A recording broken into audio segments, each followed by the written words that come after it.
السلام عليكم ورحمة الله وبركاته.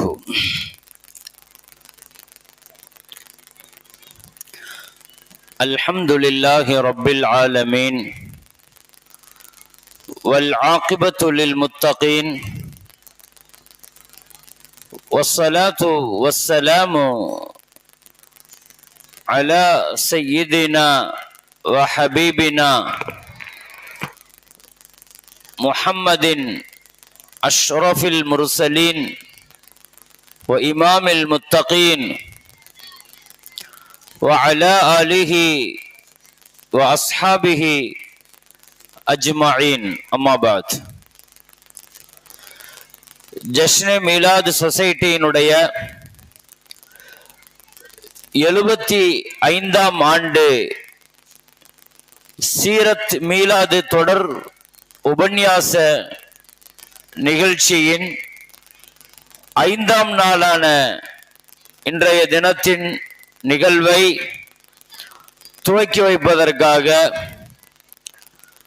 அல் ஹுதா ஹிஃபுல் மதரசாவினுடைய மாணவர் காமா சாமா அப்துர் ரஹ்மான் மாணவர் திருக்குர்ஆன் வசனங்களை ஓதி நிகழ்ச்சியை துவக்கி வைக்கிறார்.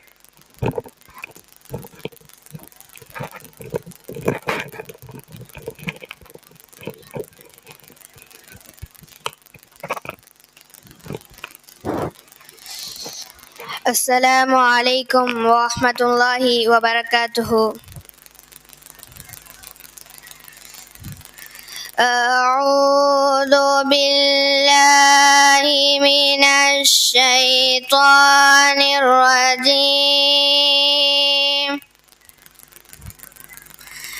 بسم الله الرحمن الرحيم.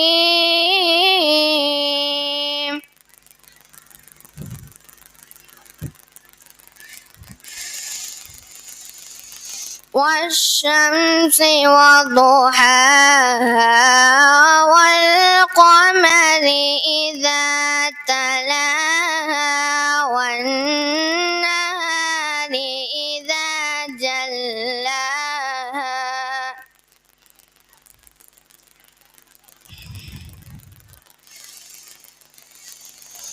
والليل إذا يغشاها والسماء وما بناها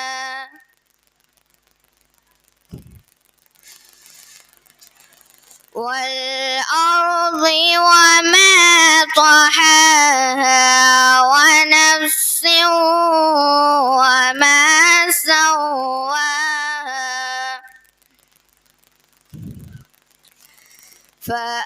فألهمها فجورها وتقواها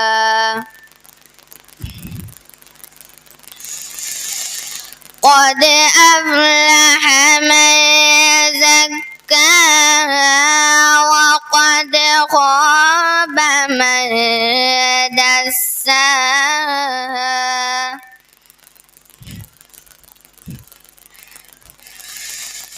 كذبت ثمود بطغواها إذ انبعث أشقاها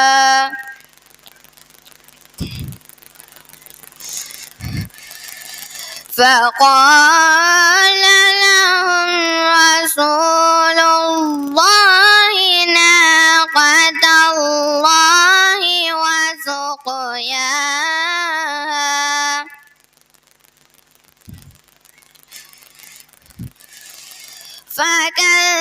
فكذبوه فعقروها فدمدم عليهم ربهم بذنبهم فسواها ولا يخاف عقباها. صدق الله العظيم. السلام عليكم ورحمة الله وبركاته.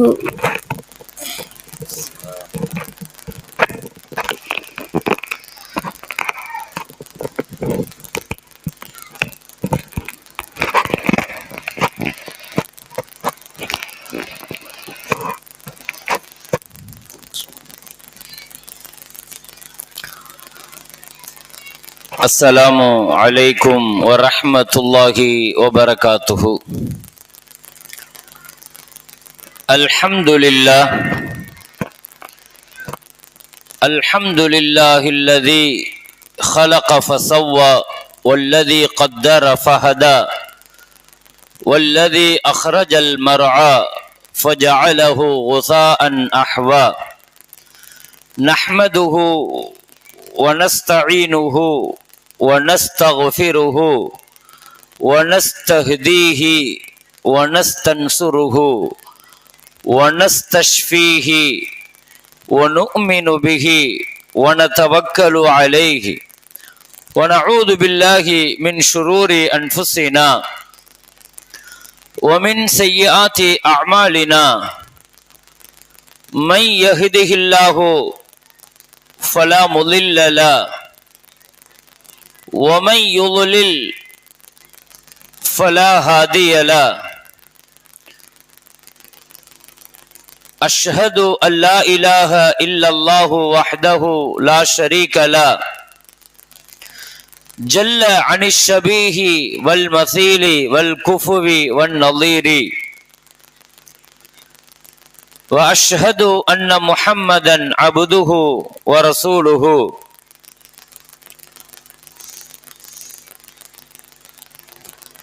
صلى الله عليه وعلى آله وأصحابه وأهل بيته أجمعين أما بعد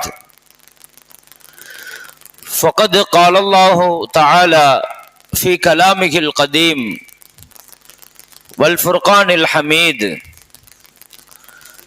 أعوذ بالله من الشيطان الرجيم بسم الله الرحمن الرحيم وألف بين قلوبهم لو أنفقت ما في الأرض جميعا ما ألفت بين قلوبهم ولكن الله ألف بينهم إنه عزيز حكيم صدق الله مولانا العظيم. قال نبينا وحبيبنا وشفيعنا وقائدنا وأسوتنا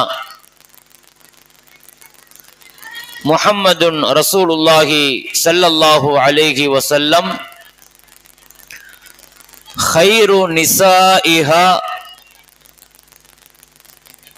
خديجة بنت خويلد رضي الله عنها صدق نبينا محمد رسول الله صلى الله عليه وسلم هو الحبيب الذي ترجى شفاعته لكل هول من الأهوال مقتهم صدق عالم العلامة عاشق الرسول بوصيري رحمه الله. அளவற்ற அருளாளன் நிகரில்லா அன்புடையோன் எல்லாம் வல்ல அல்லாஹுவின் பெயரை கொண்டு ஆரம்பம் செய்கிறேன். உயிருக்கு உயிரான உயிரிலும் மேலான கண்மணியான காத்தமுல் அம்பியாஇ சையதுல் அத்கியாஇ தாஜுல் அவுலியாஇ ஹபீபுனா ஷஃபீஉனா ரசூலுல்லாஹி ஸல்லல்லாஹு அலைஹி வஸல்லம் அவர்கள் மீதும் அவர்களின் பரிசுத்த தோழர்கள் குடும்பத்தார்கள் உம்மத்தார்கள் இங்கு சங்கமித்திருக்கிற நம் அனைவர்கள் மீதும் இந்த சப்தத்தை செவியேற்கிற அனைவர்கள் மீதும் அல்லாஹுவின் அன்பும் அருளும் வந்து சேரட்டுமாக. அல்லாஹுவின் மகத்தான மாபெரும் கிருபையினால் ஜஷ்னே மீலாது சொசைட்டியினுடைய 75ஆம் ஆண்டு பவள விழா தொடர் சீரத் உபன்யாச நிகழ்ச்சியினுடைய 5ஆம் தினம் இன்றைய தினம். இதிலே பங்கெடுக்கும் பெரும் நசீபை தந்த எல்லாம் வல்ல ரப்புல் ஆலமீன் அல்லாஹுவை புகழ்ந்தவனாக நம்முடைய எல்லா ஹலாலான ஹாஜத்துகளை தேவைகளை அல்லாஹ் நிறைவேற்றி தருவானாக. முஹம்மது ரசூலுல்லாஹி ஸல்லல்லாஹு அலைஹி வஸல்லம் அவர்களினுடைய வரலாற்றை முழுமையாக உள்வாங்கி விளங்கி அவர்கள் மீதான மஹப்பத்தையும் நேசத்தையும் நெருக்கத்தையும் அல்லாஹ் நமக்கு அதிகமாக்கி தருவானாக. அவர்களுடைய சுன்னத்தை வாழ்வில் பின்பற்றி நடக்கிற பெரும் நசீபை அல்லாஹ் நமக்கெல்லாம் தந்தருள்வானாக. எல்லா விதமான கஷ்டங்கள், சிரமங்கள், நோய்கள் போன்ற எல்லா சோதனைகளை விட்டும் அல்லாஹ் நம்மையும் நம் குடும்பத்தார்களையும் பாதுகாத்து அருள் புரிவானாக என்ற நல்ல துஆவுடன் இந்த 5ஆம் நாள் நிகழ்ச்சியை நான் துவக்கம் செய்கிறேன். கடந்த 4 நாட்கள் நபிகள் நாயகம் ஸல்லல்லாஹு அலைஹி வஸல்லத்தினுடைய தொடர் இந்த நிகழ்ச்சியிலே நாம் பல்வேறு விஷயங்களை தொடர்ந்து பார்த்து வருகிறோம். ஸல்லல்லாஹு அலைஹி வஸல்லத்தினுடைய குடும்ப பாரம்பரியம், நபி ஸல்லல்லாஹு அலைஹி வஸல்லத்தினுடைய அழகிய பிறப்பு, சிறுவயது பிராயம், வாலிப பருவம், 25 ஆண்டு காலங்கள் வரை முஹம்மது ஸல்லல்லாஹு அலைஹி வஸல்லத்தினுடைய வேலை பணிகளும் வியாபார ஒழுங்குகள் நடத்தைகள், அதை தொடர்ந்து நேற்றைய தினம் மனித வாழ்வின் முக்கியமான திருமண வாழ்க்கைக்குள் முஹம்மது ஸல்லல்லாஹு அலைஹி வஸல்லம் பயணித்தது, குடும்ப வாழ்க்கையை துவக்கியது. முதலாவதாக உம்மஹாத்துல் முஃமினீனான நமது தாயான ஹதீஜா ரலியல்லாஹு அன்ஹாவை முஹம்மது ஸல்லல்லாஹு அலைஹி வஸல்லம் மனம் முடித்தது. நிக்காஹுக்கு பின்னால் ஹதீஜா அம்மாவுடன் நபிகள் நாயகம் ஸல்லல்லாஹு அலைஹி வஸல்லம் 25 ஆண்டு காலங்கள் வாழ்ந்தார்கள். ஹதீஜா அம்மா மௌத்தானதற்கு பின்னால ஒரு 13 வருஷம் ஸல்லல்லாஹு அலைஹி வஸல்லம் அவர்களுடைய நினைவுகளில் வாழ்ந்தார்கள். 25 வருஷம் நஜத்துல வாழ்ந்தாங்க. அதுக்கு பின்னால உள்ள 13 வருஷம் நினைவுகளில் வாழ்கிறார்கள். கிட்டத்தட்ட 38 வருஷமும் ஹதீஜா அம்மாவினுடைய நினைவிலேயே ஸல்லல்லாஹு அலைஹி வஸல்லத்தினுடைய வாழ்க்கை. நிக்காஹ் செய்வதற்கு முன்னால்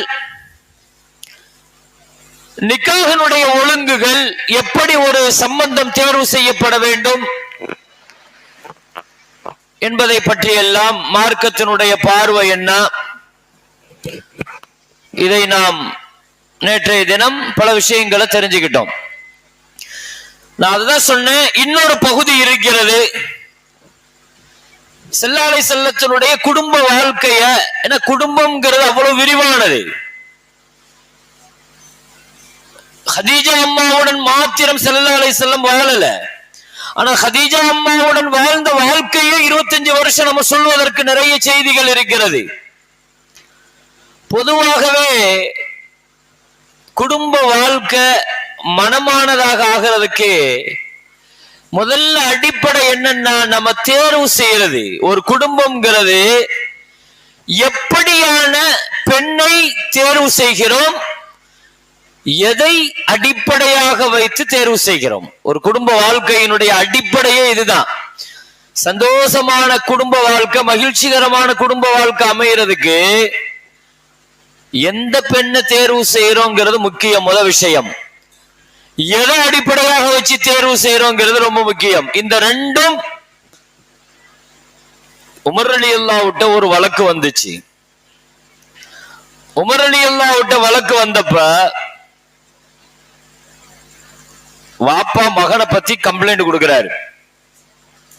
என் பிள்ளைக்கு கொஞ்சம் உபதேசம் பண்ணுங்க, அட்வைஸ் பண்ணுங்க, ரொம்ப மோசமா நடக்கிறான்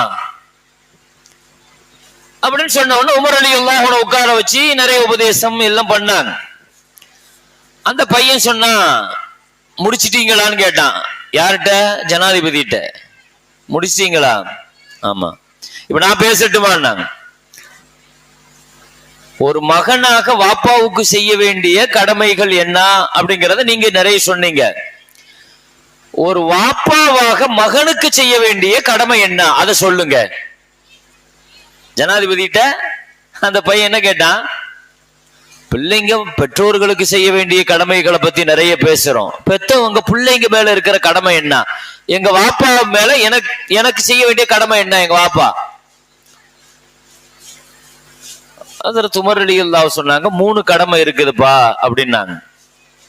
முதல் கடமை இக்தியாரு ஜௌஜத்து சாலிஹா, சாலிஹான நல்ல மனைவியை தனக்காக தேர்வு செய்வது. இது உனக்கு அவர் செய்கிற முதல் கடமைன்னாங்க. பிள்ளை மேல உள்ள கடமைகள்ல முதல் கடமை என்னன்னா, புள்ள வளர்ப்புல முதல் கடமையே இதுதான். அந்த பிள்ளைய நம்ம சாலிகா வளர்க்கணும்னா முதல்ல சாலிகான ஒரு மனைவியை தேர்வு செய்யணும். ஒரு குடும்பம்ங்கிறது அங்க இருந்துதான் துவங்கும். ஒரு குடும்பத்தினுடைய துவக்கம்ங்கிறது எங்க இருந்து துவங்குது? உலகத்திலேயே உன்னதமான இடம் ஒண்ணு இருக்குது. காபத்துல்லால தவாஃப் செய்யும் போது 4 மூலை இருக்குது. ஹஜ்ருல் அஸ்வத் மூலை, ஷாம் சிரியா மூலை, ஈராக் மூலை, யமன் மூலை. யமன் தேசம், ஈராக் தேசம், சிரியா தேசம், ஹஜ்ருல் அஸ்வத். ஹஜ்ருல் அஸ்வதுக்கு ருக்குனுல் ஹிந்தும்பாங்க, இந்திய மூலம்பாங்க. சரி, இந்த 4 மூலை இருக்குது. காபத்துல்லாஹுல தவாஃப்ல ரொம்ப முக்கியமான பகுதி எதுன்னா, இது ஹஜ்ருல் அஸ்வத்னு வைங்க. இங்க இருந்து தவாஃப் ஆரம்பிக்கணும் வைங்க, அப்படியே போறோம். சிரியா, ஈராக்கு, யமனு இப்படியே வரும். இதெல்லாம் அந்தந்த பகுதியில் அந்தந்த நாடுகள் இருக்குது. சரியா? இப்ப இங்க ஆரம்பிக்கிற பொழுது தவாஃப்ல ரொம்ப முக்கியமான இடம், உலகத்திலேயே ரொம்ப பரிசுத்தமான இடம், பாக்கியமான இடம், ஒரு நாளைக்கு 120 ரஹ்மத் இறங்கிட்டு இருக்கிற இடம் என்று ஸல்லல்லாஹு அலைஹி வஸல்லம் சொன்னது அந்த மத்தாஃப தான். தவாஃப் செய்யற இடம் தான் இல்லையா? உலகத்துல அதை விடவும் பாக்கியமான இடம் உலகத்திலே கிடையாது. தவாஃப் செய்யற இடத்தை விட உலகத்துல நீங்க எந்த பூமிக்கு போனாலும் இந்த பாக்கியம் கிடையாது. காபத்துல்லாஹுவை சுமந்திருக்கிற அந்த பூமியும், அதை சுமந்திருக்கிற, அதை ஒட்டி இருக்கிற மத்தாஃப் தவாஃப் செய்கிற இந்த இடமும் தான் உலகத்தில் எல்லா நபிமார்களின் காலடி பட்ட இடம். அந்த இடத்துல எந்த நபியினுடைய காலடி படலன்னு சொல்ல முடியாது, அப்படி உள்ள இடம் அது. அந்த இடத்திலேயே முக்கியமான இடம் எது அப்படின்னா, இந்த ருக்குனே யமானிக்கும் ஹஜ்ருல் அஸ்வதுக்கும் மத்தியில உள்ள இடம் தான். அதனால தான் என்ன துவா வேணாலும் ஓதிட்டு வரலாம். அந்த இடத்துல வந்த உடனே ஹாஜிகள் நிறுத்திட்டு ஒரு துவாவை கேட்க சொன்னாங்க. ரப்பனா ஆத்தினா ஃபித் துன்யா ஹஸனா வ ஃபில் ஆখিরাতি ஹஸனா வ கினா அஸாபன்னார். அந்த இடத்துல இருந்து இந்த ஹஜ்ருல் அஸ்வத் வரைக்கும் இந்த இடம் ஸல்லல்லாஹு அலைஹி வஸல்லம் போய் உட்கார்ந்தா, தொழுக வந்தா இந்த இடத்துலதான் உட்கார்ந்துவாங்களாம். ஃபர்லுக்கு, ஃபர்லான தொழுகைக்கு போய் உட்கார்றாந்தா காபத்துல்லால எந்த இடத்துல வேணாலும் சுத்தி நின்று உட்கார்ந்து காபா முன்னோக்கலாம். ஆனால் ஸல்லல்லாஹு அலைஹி வஸல்லம் குறிப்பாக இந்த ருக்குனே யமானுக்கு ஹஜ்ருல் அஸ்வதுக்கு மத்தியில் அங்கதான் உட்கார்ந்து என்ன செய்வாங்க? காபாவை முன்னோக்குவாங்க.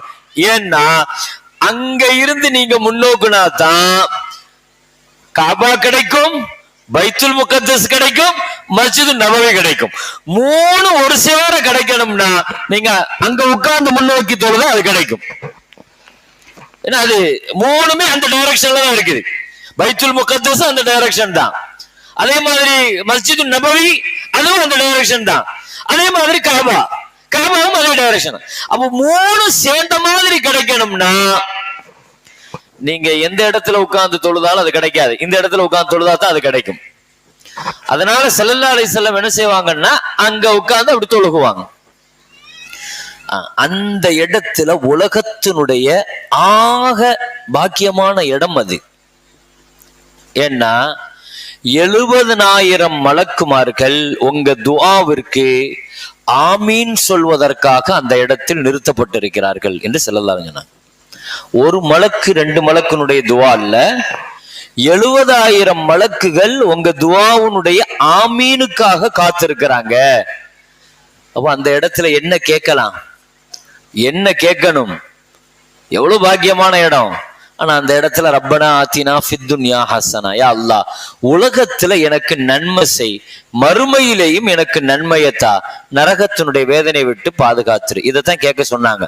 இந்த ஆயத்திற்கு விளக்கம் சொல்லுகிற இப்னு அப்பாஸ் ரலியல்லாஹு, உலகத்துல எனக்கு நன்மை செய்ங்கிறதனுடைய அர்த்தம் என்ன தெரியுமா? உலகத்துல எனக்கு சாலிகான மனைவியை தாங்கிறாங்க. முழு துன்யால எத்தனை நியாமத்து கிடைச்சாலும் சாலிஹான மனைவியை விட சிறந்த நியாமத்து உலகத்துல எதுவுமே கிடையாது. அதனால தான் அவ்வளவு பாக்கியமான இடம். ஏன்னா அது கிடைச்சிருச்சுன்னா துன்யாவே சொர்க்கமாயிடும், மாத்தி அமைஞ்சிட்டுன்னா துன்யாவே நரகமாயிடும். மாத்தி அமைஞ்சிட்டுன்னு வைங்க, நரகத்தை எங்கேயும் போய் தேட வேண்டாம். அபுல் ஹசன் ஹர்கானி ரஹ்மத்துல்லா, நிறைய பெரிய சீதேவிகளுக்கெல்லாம் மனைவி ஒழுங்கா அமையல, பெரிய நரகமாயிரும் அது. அபுல் ஹசன் ஹர்கானி ரஹ்மத்துல்லான் பெரிய இறைநேசர், பெரிய இறைநேசர், நிறைய முரீதுகள் இருப்பாங்க, அவங்களுடைய முயப்பு நிறைய பேர் இருப்பாங்க. ஆனா வீட்டுல அவருக்கு மதிப்பு கிடையாது, பொஞ்சாதி மதிக்க மாட்டா அவரை. ஆனா பெரிய இறைநேசர். அவரை பார்க்கறதுக்கு நிறைய பேர் முரீதுகள் வீட்டுக்கு வந்து தட்டுவாங்க, கதவு தட்டுவாங்க, ஷேக் இருக்காங்களா, அவர் எங்கேயாவது சுத்திட்டு இருப்பாரு, போய் பாரு அப்படின்ட்டு அந்த அம்மா. அவர் எங்கேயாவது சுத்திட்டு இருப்பாரு, வீட்டுல மதிப்பு இருக்காது. ஷேக தேடி இவர் காட்டுக்கு போனாராம். காட்டுல சிங்கத்து பெடரிய முடிய பிடிச்சி மேலே ஏறி உட்கார்ந்து இருக்கிறாரு அவரு. என்னடா இது, சிங்கத்தை கண்ட்ரோல்ல வச்சிருக்கிறாரு, மனைவியை கண்ட்ரோல் பண்ண முடியலையே, சிங்கத்துக்கு மேல பயணம் செய்யறாரு. அப்போ இந்த முரீது போய் கேட்டாராம், ஷேக் உங்க வீட்டுக்கு போயிட்டு தான் வரேன், உங்க வீட்டுல உங்களை பத்தி கேட்டேன், மதிப்பே இல்லையே இந்த அம்மா இப்படி சொல்லுச்சே அப்படின்னாங்க. ஆமாப்பா, நான் என்ன செஞ்சாலும் அந்த அம்மா என்ன செய்ய மாட்டேங்குது, என்ன ஷேக்னு ஏத்துக்க மாட்டேங்குது, எத்தனையோ பேர் ஏத்துக்கிட்டாங்க. இன்னைக்கு நான் ஒரு பெரிய அற்புதத்தை கராமத்தை நான் காட்ட போறேன் அப்படின்னு சொன்னாராம். என்ன கராமத்துன்னா, இன்னைக்கு நான் பறக்க போறேன் அப்படின்னு சொன்னாராம் அவரு. கராமத்துல மனைவி பார்வைப்படுற மாதிரி பறந்து காமிச்சாராம். ஒரு கராமத்துல பறந்துட்டு வீட்டுக்கு போனாராம். வீட்டுக்கு போன உடனே மனைவி சொல்லுச்சான், நீ என்ன பெரிய ஷேக்குன்னு சொல்லிட்டு இருக்கிறீங்க, நான் இன்னைக்கு ஒரு ஷேக்கை பார்த்தேன், அவர் பறக்குறாரு அப்படின்னு சொல்லிச்சான் அந்த அம்மா. இன்னைக்கு ஒரு ஷேக்கை பார்த்தேன், அவர் கராமத்துல பறக்கலாம் செய்யறாரு. இவர் சொன்னாராம், அது நான் தான் அப்படின்னு சொல்லி சொன்னாராம். நீ பார்த்த ஷேக்கு கராமத்துல நான் தான் சொன்ன உடனே அந்த அம்மா அப்படியே பெல்ட் அடிச்சிச்சு பாருங்க. அதானே பார்த்தேன், பறக்கும் போது கூட கோணலா தான் பறப்பீங்களா, நீங்க நேரில் பறக்க மாட்டீங்களான்னு சொல்லிட்டு அந்த அம்மா. கராமத்துல பறக்கிறது கூட நேரில் பறக்க மாட்டீங்களா? என்ன செஞ்சாலும் திருப்திப்படாத சில பெண்கள் இப்படி இருப்பாங்க. திருப்திப்படுத்துறது ரொம்ப கஷ்டம். இப்படி சில கேரக்டர் எல்லாம் பாதுகாக்கணும். அப்படி அமைஞ்சிடக்கூடாது. சில பேருக்கு அப்படி அமைஞ்சிட்டுன்னா ஸல்லல்லாஹு அலைஹி வஸல்லம் சொன்னாங்க, அல்லாஹ்வுக்காக சபரோடு இருந்துட்டீங்கன்னா தலாக் சொல்லாம அய்யூப் அலைஹிஸ்ஸலாத்தினுடைய கூலி அல்லாஹ் உங்களுக்கு தந்துருவான்னாங்க ஸல்லல்லாஹு அலைஹி வஸல்லம். தலாக் சொல்லாம அப்படி ஒரு மனைவி அமைஞ்சிட்டு, அநியாயம் பண்ற மனைவி நமக்கு அமைஞ்சிட்டு அல்லாஹ் பாதுகாக்கணும். அந்த மாதிரி நேரத்தில் அல்லாஹ்வுக்காக சபரா இருங்க, அல்லாஹ் தஆலா என்ன செய்வான், ஹைர் அல்ஹம்துலில்லாஹ். சாலிகான மனைவி அமைகிறதுங்கிறது பெரும் பாக்கியம். அது முதல்ல உமர் ரலியல்லாஹு சொன்ன வார்த்தை இதுதான். ஒரு பிள்ளைக்கு தகப்பன் செய்யற கடமை என்னன்னா, அந்த பிள்ளைய வளர்க்கிற நல்ல சாலிகான மனைவிய முதல்ல அவர் தேர்வு செய்யணும். ஜௌஜத்து சாலிகாவ. ரெண்டாவது சொன்னாங்க நல்ல அழகான பெயர் வைக்கணும். மூணாவது சொன்னாங்க நல்ல ஒழுக்கத்தையும் கல்வியையும் கத்துக் கொடுக்கணும்னாங்க. அந்த பையன் சொல்லிட்டான், இந்த மூணையுமே இவர் செய்யலங்க எனக்கு அப்படின்ட்டான். இந்த மூணையுமே எனக்கு ஒரு அம்மாவை தேடி தந்திருக்கிறாரு. அந்த அம்மா அவங்களுக்கு தீனும் இல்லை, துனியாவும் இல்லை, கேரக்டரும் இல்லை, ரொம்ப மோசமான கேரக்டர் எங்க அம்மா. அப்படி ஒரு கேரக்டரை அவங்க மனைவியா தேர்வு செஞ்சிருக்கிறாரு.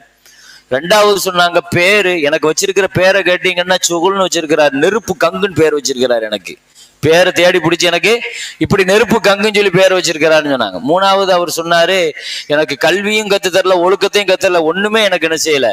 உமர் ரலியல்லாஹு கூப்பிட்டு சொன்னாங்க, முதல்ல உங்க கடமையை செய்யுங்க, அப்புறம் பாத்துக்கலான்னு வாப்பாவை பிடிச்சி கண்டிச்சு மகன் அனுப்பி வச்சுட்டாங்க. அப்போ நான் என்ன சொல்ல வர்றேன், வாழ்க்கையில ஒரு நல்ல குடும்பம் அமைகிறதுக்கான முதல் அஸ்திவாரம் எதுன்னா ஜௌஜத்துன் சாலிஹா தான், சாலிகான மனைவி தான். சாலிகான மனைவியை தேர்வு செஞ்சிட்டோம்னா கிட்டத்தட்ட 60% குடும்பத்தை சரி பண்ணிட்டோம்னு அர்த்தம். அதுக்கு பின்னால் உள்ள விஷயங்கள்லாம் ஆட்டோமேட்டிக்கா சரியாயிடும். அப்துல்லா இப்னு முபாரக் ரஹ்மத்துல்லாஹி கேட்டாங்க, ஒரு பெண்ணை எதை அளவுகோலா வச்சு தேர்வு பண்ணணும்னு கேட்டாங்க. ஒரு பெண்ணை கல்யாணம் முடிக்கிறதுக்கு எதை அளவுகோலா வைக்கணும்னு கேட்டாங்க. உலகத்துல ஒவ்வொருத்தங்களுக்கும் ஒவ்வொரு மாடல் இருக்குது, ஒவ்வொரு ஸ்டைல் இருக்குது. உலகத்துல கிறிஸ்தவர்கள் பெண்ணை எப்படி தேர்வு செய்வாங்க தெரியுமா? கிறிஸ்தவ குடும்பத்துல ஒரு பெண்ணை மாப்பிள்ளைய தேர்வு செய்யறதா இருந்தா அவன் அளவுகோலா வைக்கிறது அழகத்தான் பார்ப்பான். கிறிஸ்தவர்கள்ட்ட அழகுதான் முதன்மையா இருக்கும். யூதர்கள்ட்ட ஒரு பழக்கம் இருக்குது. யூதர் ஒரு பெண்ணை தன் வீட்டுக்கு தேர்வு செய்யறான்னு சொல்லி சொன்னா பணத்தை பார்ப்பான். பணத்தை வச்சுதான் சம்பந்தத்தை முடிவு பண்ணுவான். அரபிகள்கிட்ட ஒரு பழக்கம் இருக்குது. ரசூலுல்லாஹ் காலத்துக்கு முன்னால உள்ள அரபிகள்கிட்ட ஒரு பெண்ணை தேர்வு செய்யறது குடும்ப பாரம்பரியத்தை மட்டும்தான் பார்ப்பான். ஃபேமிலி பெருசா இருக்குது, கரெக்ட், அதை மட்டும் பார்ப்பான். நபி ஸல்லல்லாஹு அலைஹி வஸல்லம் வந்து சொன்னாங்க, நீங்க தீனையும் குணத்தையும் பாருங்கன்னாங்க ஸல்லல்லாஹு அலைஹி வஸல்லம். அழக பாருங்க, தப்பில்லை, ஆனா அழக மட்டுமே அளவுகோலா வைக்காதீங்க. குடும்ப பாரம்பரியத்தை பாருங்க, தப்பில்லை, ஆனா அதை மட்டுமே அளவுகோலா வைக்காதீங்க. பணத்தை பாருங்க, தப்பில்லை, அதை மட்டுமே அளவுகோலா வைக்காதீங்க. வசதி எப்படி இருக்கு?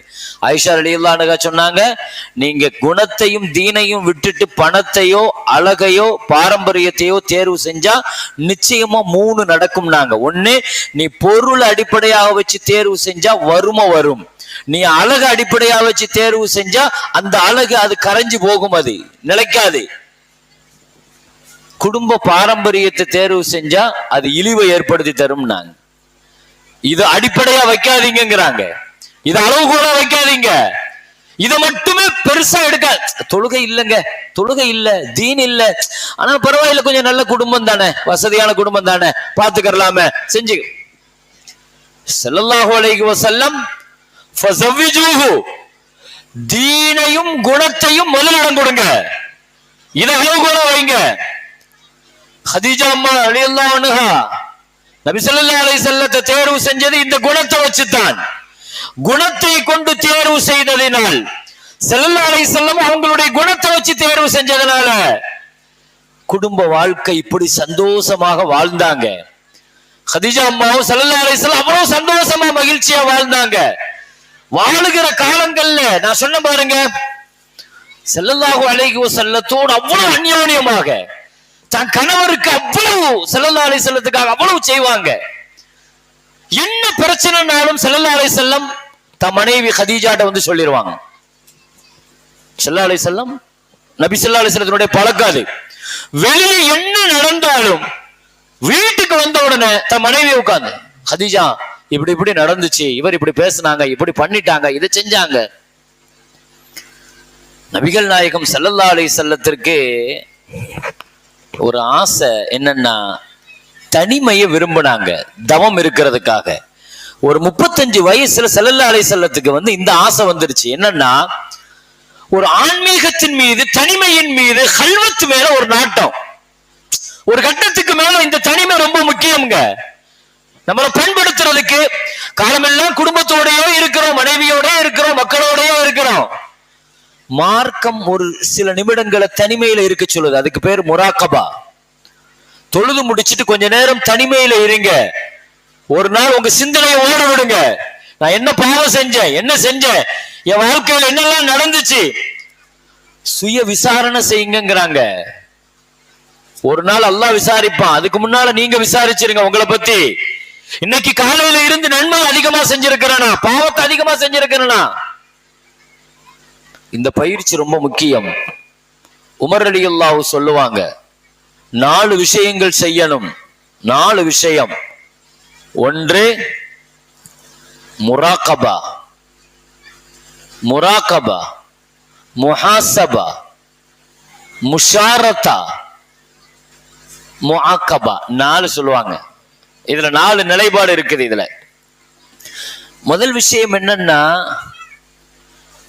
நமக்கு நாமே ஷர்த்து போட்டுக்கிறது. அதுக்கு பேரு முஷாரத்தா. இப்படி இப்படி நடக்கணும், நீ இப்படி இப்படி நடக்கணும். சரி, முராக்கபால உட்காரணும். நீ அப்படி நடந்தியான் அடுத்து நடக்கிறதுக்கு பேர் முராக்கபா, அதை கவனிக்கிறதுக்கு பேர் முராக்கபா. அடுத்து முஹாசபா, கொஸ்டின் கேட்கணும். இப்படி இப்படி செஞ்சிய, இதையே செஞ்ச, இதையே செய்யல, சொந்தமா. ஒருவேளை மாற்றமா நடந்துச்சுன்னா முஆக்கபா, நாமே தண்டனை கொடுக்கணும். தண்டனை கொடுக்கணும். எப்படி தண்டனை கொடுக்கறது? இன்னைக்கு நீ ஒரு சுண்ணத்தை விட்டுட்டு இல்லையா, நான் 10 ரக்காத்து சுண்ணத் தொழுகுவேன், 3 நோன்பு வைப்பேன், இப்படி நமக்கு நாமளே அதிகமா 1000 தஸ்பீஹ் செய்வேன், 1000 திக்ர் செய்வேன், இப்படி பயிற்சி கொடுக்கிறது. ஸல்லல்லாஹு அலைஹி வஸல்லத்துக்கு ஒரு கட்டத்துக்கு மேல இந்த வாழ்க்கையில இந்த பகுதி ரொம்ப முக்கியங்க. இந்த பகுதியை கடக்காம போக முடியாது. நாம் ஒவ்வொருவர்களுக்கும் இப்படி ஒரு தனிமையான ஒரு ஆன்மீக ஸ்பிரிச்சுவல் தேவை, ஆன்மீக தொடர்பு தேவை. ஏன்னா இந்த உலகத்தினுடைய வேகத்துல நம்ம ஓடிக்கிட்டே இருக்கோம், உலகத்துக்கு பின்னால போய்கிட்டே இருக்கிறோம். நம்மளை நிதானப்படுத்துறதுக்கு, கடிவாளம் போடுறதுக்கு. ஆசையை விட்டோம்னா வாங்கிட்டே தான் இருக்கும். அடுத்தடுத்து அது சம்பாதிக்கணுங்கிற எண்ணத்தை தந்துகிட்டே தான் இருக்கும். ஒரு வீடு இருந்தா 2 வீடு, 2 வீடு இருந்தா 4 வீடு, அந்த இடத்தை இந்த இடத்தை, அதை வாங்கணும் இதை வாங்கணும். அல்ஹாக்கும் முத்தகாசுரு ஹத்தா ஸுர்துமுல் மகாபிர். அதிகமா வேணும், அதிகமா வேணும், அதிகமா வேணும், கொண்டு போய் கடைசியில கபூர் மண்ணு தான் உங்க வயித்தை நிறைக்கும். நாங்க சொல்லலாம், 2 தங்க மலையை கொடுத்தாலும் லபுதகா சாலிசன், எனக்கு 3வது ஒண்ணு இருந்தா நல்லா இருக்கும் அப்படின்னு தான் சொல்லுவான் அவன். இது ஸல்லல்லாஹு அலைஹி வஸல்லம் மனுஷனுடைய இயல்பை சொன்னது. ஆசைகள் இருக்குது பாருங்க, அது எந்த காலகட்டத்திலையும் முடியும். ஆரம்பத்துல என்ன சொல்ல, என்னங்க இருக்கு, எனக்கு ஒன்னே ஒண்ணுதான், என் பையனை ஒரு நல்ல ஒரு நிலைக்கு ஆக்கி விட்டா போதும் பாரு. என்னங்க பையன் என்ன செஞ்சா, படிச்சுட்டான், நான் படிச்சுட்டான் அல்ஹம்துலில்லாஹ், சரி இப்போ இல்ல என் பையன் ஒரு நல்ல ஒரு வேலை கிடைச்சா போதும் பாரு, அது முடியும். அடுத்து பையனுக்கு ஒரு நல்ல கல்யாணம் முடிச்சா போதும். சரி பையனுக்கு கல்யாணம் முடிச்சா பையனுக்கு ஒரு வீடு வாங்கணும் இல்லையா, பையனுக்கு ஒரு செட் பண்ணி கொடுக்கணும், பொண்ணுக்கு ஒரு செட் பண்ணி கொடுக்கணும், இதெல்லாம் சரி, இதெல்லாம் முடிச்சு திருப்தி ஆயிட்டீங்களா துன்யால? இல்ல ஒரு பேரன் பேத்தியை பார்த்துட்டா அடுத்து பேரனுக்குன்னு ஆரம்பிப்பாரு, அடுத்த டார்கெட், அடுத்த டாஸ்க், பேரனுக்கு அதை சேர்க்கிறது, பேரனுக்கு இதை சேர்க்கிறது, அப்புறம் ஃபியூச்சர். ஒரு அரபி கவிஞர் சொன்னார், துன்யாவினுடைய ஆசைங்கிறது ஒண்ணு முடியும் போது இன்னொன்னு ஆரம்பிச்சு வைக்குமா. துன்யாங்கிறது நிறைவா அல்ஹம்துலில்லாஹ் போதும் சொல்றது ரொம்ப கம்மி. அது அப்படி ஒரு உள்ளம் கிடைச்சிச்சுன்னா, உண்மையிலேயே கிடைச்சிச்சுன்னா, வாயில நம்ம நிறைய பேர் சொல்றோம் அல்ஹம்துலில்லாஹ் திருப்தியா தாங்க வாழ்றோம், ஒண்ணுமில்லைங்க நல்லபடியா இருக்கு போதும் எனக்கு இதே, இப்படி வாயில சொல்லலாம். மன ரீதியா அப்படி சொல்ற அளவுக்கு உண்டான பக்குவம் மனசு நமக்கு கிடைச்சிச்சுன்னா துன்யால அதை விட பெரிய பாக்கியம் ஒண்ணும் கிடையாது. நான் என்ன சொல்ல வரேன், ஒரு கட்டத்துக்கு மேல ஸல்லல்லாஹு அலைஹி வஸல்லத்துக்கு ஹுப்பிப இலையல் ஹலா, ஸல்லல்லாஹு அலைஹி வஸல்லத்துக்கு அந்த தனிமை தேவைப்பட்டுச்சு, கல்வத்து தேவைப்பட்டுச்சு. நான் நபித்துவத்துக்குன்னு உள்ள வரல, இது நபித்துவத்துக்கு முன்னால ஸல்லல்லாஹு அலைஹி வஸல்லம் தேர்வு செய்யறாங்க, தனிமையை தேர்வு செய்யறாங்க. ஹதீஜா அம்மாட்ட சொன்னாங்க, எனக்கு கொஞ்சம் தனியா இருக்கணும் போல இருக்குது, நான் போய் தவம் இருக்கட்டுமா? கொஞ்சம் யோசிச்சு பாருங்க, நம்ம வீட்டுல மனைவிமார்கள்ட்ட இந்த வார்த்தையை சொன்னா விடுவாங்களா? நான் கொஞ்சம் போய் தவம் இருந்துட்டு வரேன், தனியா இருந்துட்டு வரோம், குடும்பத்தை விட்டுட்டு தனியா இருந்துட்டு வரேன், தியானத்துக்காக வேண்டி ஒரு மலையை தேடி போறேன், காரை தேடி போறேன், அப்படியே போயிடு வந்துடாதம்பாங்க. ஹதீஜா அம்மா, யார சொல்லலாம், உங்க ஆசைதான் என் ஆசை, நீங்க ஆசைப்பட்டா செய்யுங்க, யார சொல்லலாம். நபி என்ன விரும்பினாலும் குறுக்கடிக்க மாட்டாங்க. இதுதாங்க ஒரு மனைவியினுடைய, நான் நேற்று ஒரு விஷயத்த சொன்னேன் இல்லையா, ஒரு மனைவியினுடைய முதல் கேரக்டர் என்னன்னா, கணவர் பிரச்சனைகளோடு வரும்போது பாசிட்டிவா பேசணும். ஹதீஜா அம்மாவுடைய முதல் குணம் சொன்னேன். 2வது ஹதீஜா அம்மா ரலியல்லாஹு அன்ஹாவுடைய இன்னொரு குணம் என்னன்னா, கணவர் ஒரு விஷயத்தை ஆசையா நான் இப்படி செய்ய போறேன்னு சொன்னா குறுக்க நிக்கவே மாட்டாங்க. என்ன அப்படியே செய்ய போறீங்க, அதையே செய்யறீங்க, வேண்டாமே, யார சொல்லலாம், தனிமையில இருக்கணுமா? எங்க போய் இருக்க போறீங்க? இல்ல பக்கத்துல இருக்க ஜபல் நூர் மலைன்னு ஒரு மலை இருக்குது, மக்கால இருந்து. ஹஜ்ஜுக்கு போனவங்களுக்கு தெரியும், உம்ராவுக்கு போனவங்களுக்கு தெரியும், உலகத்தினுடைய மலைகளிலேயே பாக்கியமான மலை. அல்லாஹு அக்பர். உலகத்தினுடைய மலைகளிலே பாக்கியமான மலை. முதல் குர்ஆனுடைய வசனமே அங்கதான் இறங்குச்சு. இக்ரா பிஸ்மி ரப்பிக்கல்லதீ கலக். வஹி இறங்கின மலை, அது வஹி இறங்கின மலை. மலைகளிலே பாக்கியமான மலை இல்லையா? அந்த ஜபலு நூர்ல ஒரு கார ஹிரா, ஒரு கொகை, ஹிரா கொகை, மலை பேரு நூர், அந்த மலையினுடைய பேரு. நிறைய பேர் என்ன செய்வாங்கன்னா அது ஹிரா மலைன்னு சொல்லுவாங்க. ஹிராங்கிறது அது குகையினுடைய பெயர். மலை உச்சியில இருக்கிற குகைக்கு பெயர் தான் ஹிரா. மலைக்கு பெயர் நூர், ஜபல் நூர்.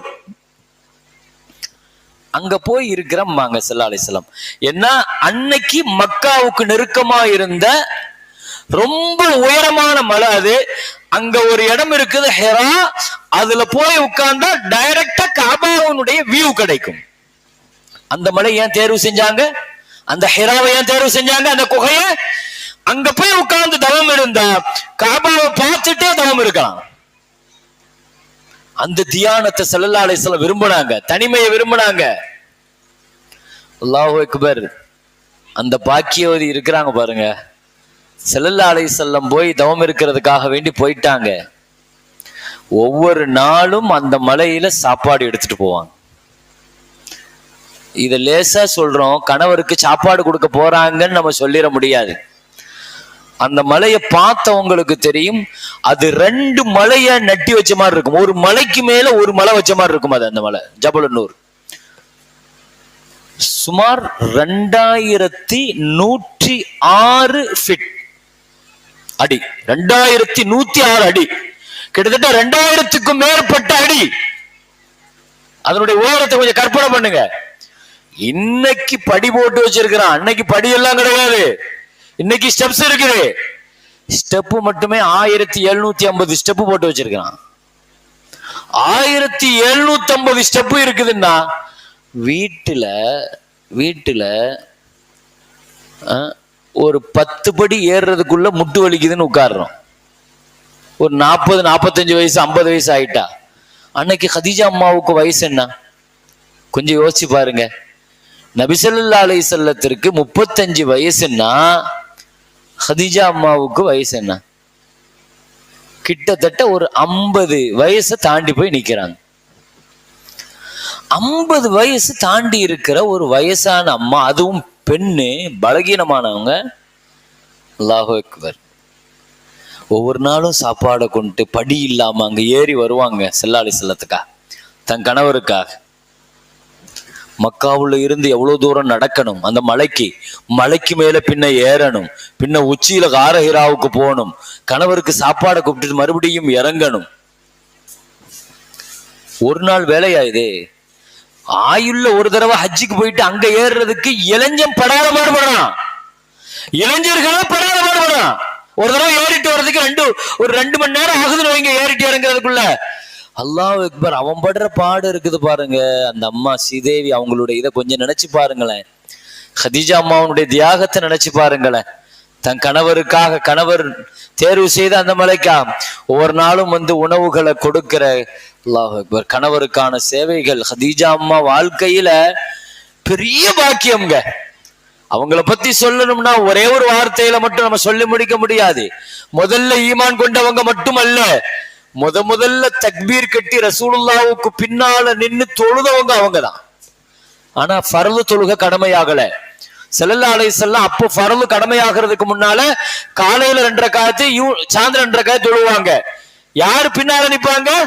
ஹதீஜா அம்மா தான் பின்னால நிப்பாங்க. கணவர் முன்னால தொழுவார், மனைவி பின்னால நினைச்சுவாங்க. இது குடும்ப வாழ்க்கையில ரொம்ப முக்கியம்ங்க. இது நம்ம வாழ்க்கையில கணவன் மனைவியினுடைய விஷயங்கள் எல்லாத்துக்குமே சேர்ந்து செய்யணும்.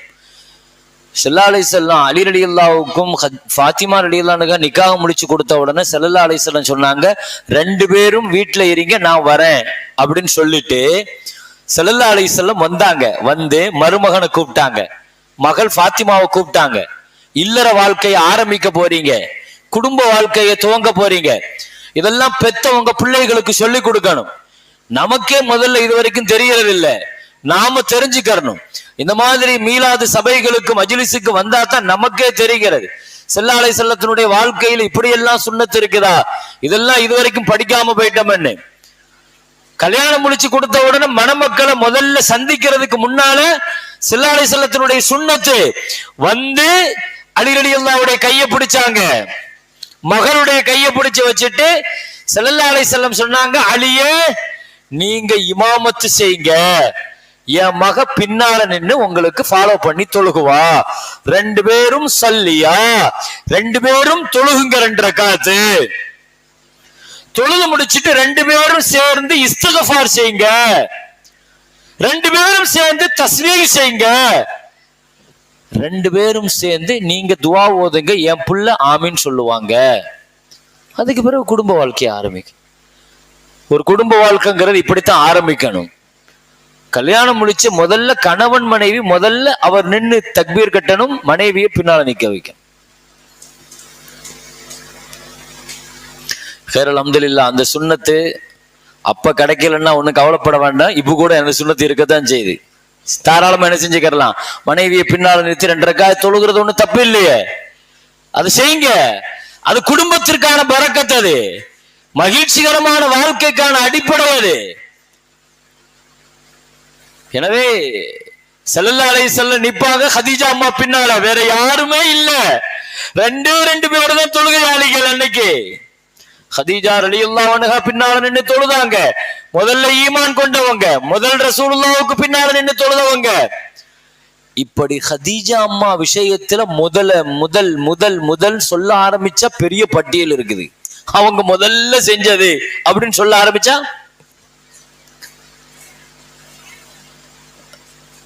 அந்த மலையில ஏறிட்டு இருக்கிறாங்க. மலையில ஹதீஜா ரலியல்லாஹு அன்ஹா சாப்பாடை கொண்டு என்ன செஞ்சிட்டு இருக்கிறாங்க, ஏறிட்டு இருக்கிறாங்க. ஜிப்ரீல் அலைஹிஸ்ஸலாம் ஸல்லல்லாஹு அலைஹி வஸல்லத்திட்ட வந்தான். நபி ஸல்லல்லாஹு அலைஹி வஸல்லம் அவர்களிடத்தில் இப்படி ஒரு செய்தி ஸல்லல்லாஹு அலைஹி வஸல்லம் செய்தி சொல்லப்பட்டுச்சு, ஹதீஜா அம்மா உங்களுக்காக உணவு எடுத்துக் கொண்டு வருகிறார்கள்.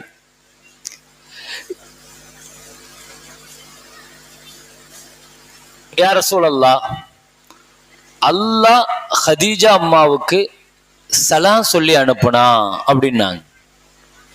அல்லாஹ் முதல்ல சலாம் சொன்ன முதல் பெண்மணி ஹதீஜா அம்மா தான். அல்லாஹ் சலாம் சொல்லி அனுப்புனா அந்த சலாம சொல்லும் போது என் சலாமையும் சொல்லுங்க யா ரசூலல்லாஹ் ஹதீஜாவிற்கு. அல்லாஹ் ஹதீஜா அம்மாவிற்கு சொர்க்கம் தருவதாக வாக்களித்து விட்டான். சொர்க்கத்தை கொண்டு முதல்ல சுப செய்தி சொல்லப்பட்ட பெண் ஹதரத் ஹதீஜா ரலியல்லாஹு அன்ஹா. அதுக்கு பின்னால்தான் அபூபக்கர் ஃபில் ஜன்னா, உமர் ஃபில் ஜன்னா. ஸல்லல்லாஹு அலைஹி வஸல்லம் சொர்க்கத்தை கொண்டு அதுக்கு பின்னால் நிறைய பேருக்கு நற்செய்தி சொன்னாங்க. ஆனா முதல்ல சொன்னது யாருக்குன்னா ஹதீஜா அம்மாவுக்கு தான். அல்லாஹ் சலாம் சொன்னான், அல்லாஹ் சொர்க்கத்தை இருக்குன்னு சொன்னா, சொர்க்கத்துல ஒரு மாளிகை தருவதாக அல்லாஹ் சொன்னான். தன்னுடைய கணவருக்கு அவர்கள் செய்கிற அந்த சேவையை ரப்புல் ஆலமீன் அல்லாஹு தஆலா அதை பாராட்டி ரசூலுல்லாஹி ஸல்லல்லாஹு அலைஹி வஸல்லம் ஹதீஜா அம்மாவுடன் வாழ்ந்த வாழ்க்கை, ரசூலுக்காக அவர்கள் செய்த தியாகம், ஹதீஜாவின் மீது முஹம்மது ஸல்லல்லாஹு அலைஹி வஸல்லம் கொண்டிருந்த அன்பு, இதுவெல்லாம் ரொம்ப உச்சகட்டமானது. இனியும் நான் அடுத்தடுத்த விஷயங்களை நான் சொல்லணுங்கிறதுக்காக இந்த 25 ஆண்டு காலங்கள் ஹதீஜா அம்மா ஸல்லல்லாஹு அலைஹி வஸல்லத்தோட வாழ்ந்து ஒரு 3 வருஷம் ஊரை விட்டு ஒதுக்கி வச்சாங்க ஸல்லல்லாஹு அலைஹி வஸல்லத்தை. வசதியாக மாளிகையில வாழ்ந்தவங்க ஆனா இன்னைக்கு கணவருடைய வீட்டுக்கு வந்து அவ்வளவு கஷ்டத்தை அனுபவிக்கிறாங்க. செல்வ சீமாட்டியா வாழ்ந்தவங்க கணவருக்காக ஒரு பெண்ணுக்கு முதல்ல நிக்காக முடிச்சு அனுப்பும் போது சொல்லிக் கொடுக்க வேண்டிய விஷயம் என்றும் தாபியின்களும் பெருமக்களும் சொல்லுவார்கள், முதல்ல அல் கனா இதை சொல்லி கொடுங்க.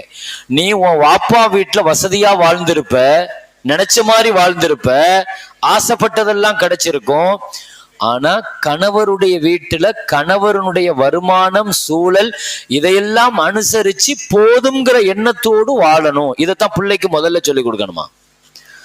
ஒரு பிள்ளைக்கு முதல்ல நிக்காஹ் முடிக்குமோ முதல்ல இதை சொல்லி கொடுத்து அனுப்புங்கன்னு சொல்லுதுமா இருக்கா?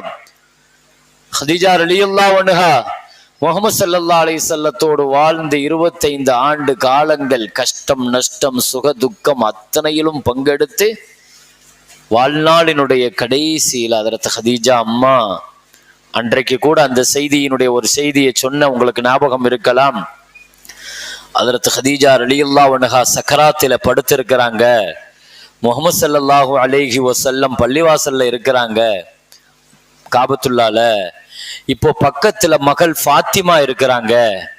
ஹதீஜா அம்மா கடுமையான குளிர், கடும் காய்ச்சல், நடுக்கம், அப்படியே நடுங்கி கொண்டு இருக்கிறாங்க.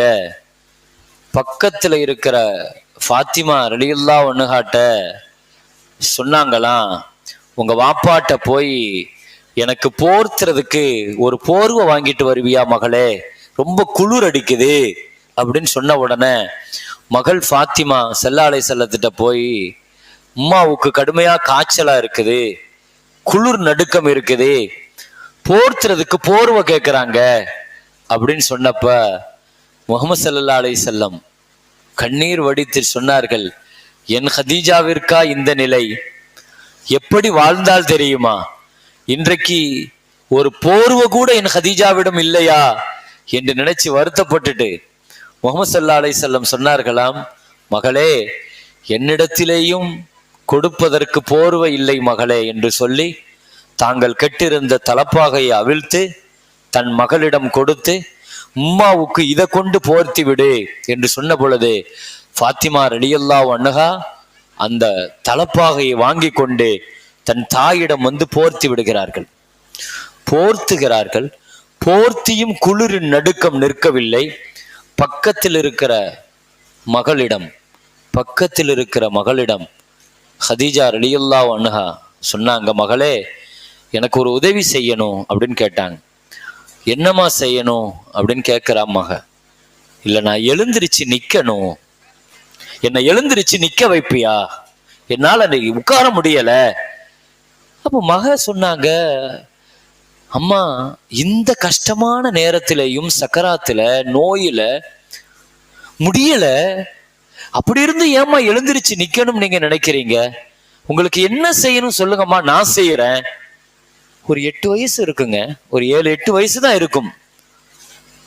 அந்த புள்ள எவ்வளவு பக்குவமா சொல்றாங்க பாருங்க. நான் செய்யறேம்மா, என்ன செய்யணும் கேட்டாங்க. இல்லை மகளே, என் உயிரிலும் மேலான கண்மணி என் முஹம்மது ஸல்லல்லாஹு அலைஹி வஸல்லத்தை நான் நிக்காஹ் செய்த நாளிலிருந்து அவர்கள் என் வீட்டிற்குள் வருகிற பொழுது நான் எழுந்திருச்சு நின்று தான் வரவேற்பேன், உட்கார்ந்து வரவேற்க மாட்டேன். 60 அடி தூரத்தில் அவர்கள் வருகிற கஸ்தூரி வாசனை நான் உணர்ந்து விட்டேன், எழுந்திருக்கணும் மகளே என்று சொல்லி ஒரு கரத்தை சுவற்றிலும் மறு கரத்தை தன் மகளின் தோள் புஜத்திலேயும் பிடித்து கொண்டு எழுந்து நிற்கிறார்கள். ஸல்லல்லாஹு அலைஹி வஸல்லம் உள்ள வந்தாங்க. நபி ஸல்லல்லாஹு அலைஹி வஸல்லம் வந்த உடனே தன் மனைவியை ஆற தழுவி தன் மடியிலே படுக்க வைக்கிறார்கள். அன்றைக்கு வஹி வந்த பொழுது தன் மடியில் நபியை படுக்க வைத்தார்கள். இன்றைக்கு வாழ்நாளினுடைய நிறைவை சந்திக்கிற அந்த தருணத்தில் தன் மனைவியை ஆற தழுவி தன் மடியிலே படுக்க வைத்த முஹம்மது ஸல்லல்லாஹு அலைஹி வஸல்லம், ஏன் ஹதீஜா இந்த நிலையிலேயும் எழுந்திருக்க வேண்டும் என்று நீங்கள் முயற்சி செய்கிறீர்கள் என்று சொல்லி ஸல்லல்லாஹு அலைஹி வஸல்லம் தன் மனைவியிடம் கேட்டார்களாம், 25 ஆண்டு காலம் கணவன் மனைவியாக நாம் வாழ்ந்திருக்கிறோம், இதுவரை என்னிடத்தில் நீங்கள் ஆசைப்பட்டு ஒண்ணுமே கேட்டதில்லையே, எனக்கு அதை வாங்கி கொடுங்க இதை வாங்கி கொடுங்கன்னு இதுவரைக்கும் ஒண்ணுமே கேட்டதில்லையே, உங்களுக்கு ஏதாவது ஆசை இருந்தா சொல்லுங்க, நான் நிறைவேற்றி கொடுக்கிறேன்னு சொன்னாங்க. இதுவரை உதடுகள் திறக்காத ஹதீஜா ரலியல்லாஹு அன்ஹாவினுடைய உதடுகள் முதலாக திறந்தது. எனக்கு ஒரு 3 ஆசை இருக்குது யா ரசூலல்லாஹ், என் வாழ்நாள்ல எனக்கு 3 ஆசை தான், எனக்கு அந்த 3 ஆசை நிறைவேற்றி கொடுங்க போதும் யா ரசூலல்லாஹ் என்று ஹதீஜா அம்மா தன் கணவரிடம் வாழ்நாளின் கடைசி தேவையாக இந்த தீனுக்காக அப்படி கொடுத்தவர்கள், உழைத்தவர்கள், அவர்களுடைய பொருளிலேயும் தியாகத்திலேயும் நம்முடைய ஈமானுடைய பங்களிப்பு இருக்கிறது. அல்லாஹ்வுடைய பெரிய கிருபையில அல்லாஹ் அந்த நசீபை நமக்கு தந்தான். பெருமக்களே, என்ன 3 ஆசைன்னு கேட்டாங்க. ஹதீஜா ரலியல்லாஹு அன்ஹா சொன்னாங்க, என்னுடைய முதல் ஆசை அல்லாஹ் என் பாவத்தை மன்னிக்கணும், அல்லாஹ் என் பாவத்தை மன்னிக்கணும். என்ன 2வது ஆசை, நான் மௌத்தா போயிட்டா உங்க ஆடையில உங்க ஜிப்பால தான் என்ன கஃபன் செய்யணும். என்னுடைய கஃபன் துணி உங்க ஆடை, நீங்க உடுத்தின ஆடையில என்ன கஃபன் செய்யுங்க யார சொல்லலாம். ஒரு மனைவியாக தன் கணவரிடம் எவ்வளவு ஒரு அந்யோன்யமாக, மஹப்பத்தாக, காதலாக, நேசமாக, உலகத்துல இந்த அன்பு ஹதீஜாவினுடைய அன்பும் காதலும் எனக்கு ரிசுக்காக தரப்பட்டுச்சுன்னாங்க. என் கல்பு நிறைய ஹதீஜா தான் இருக்கிறான்னாங்க. அவ்வளவு நேசம்னாங்க. ஹதீஜாவை அந்த அளவுக்கு நேசித்தார்கள் முஹம்மது ஸல்லல்லாஹு அலைஹி வஸல்லம். உலகத்துல இந்த அன்பு உலகத்துல எங்கேயும் பார்க்க முடியாது.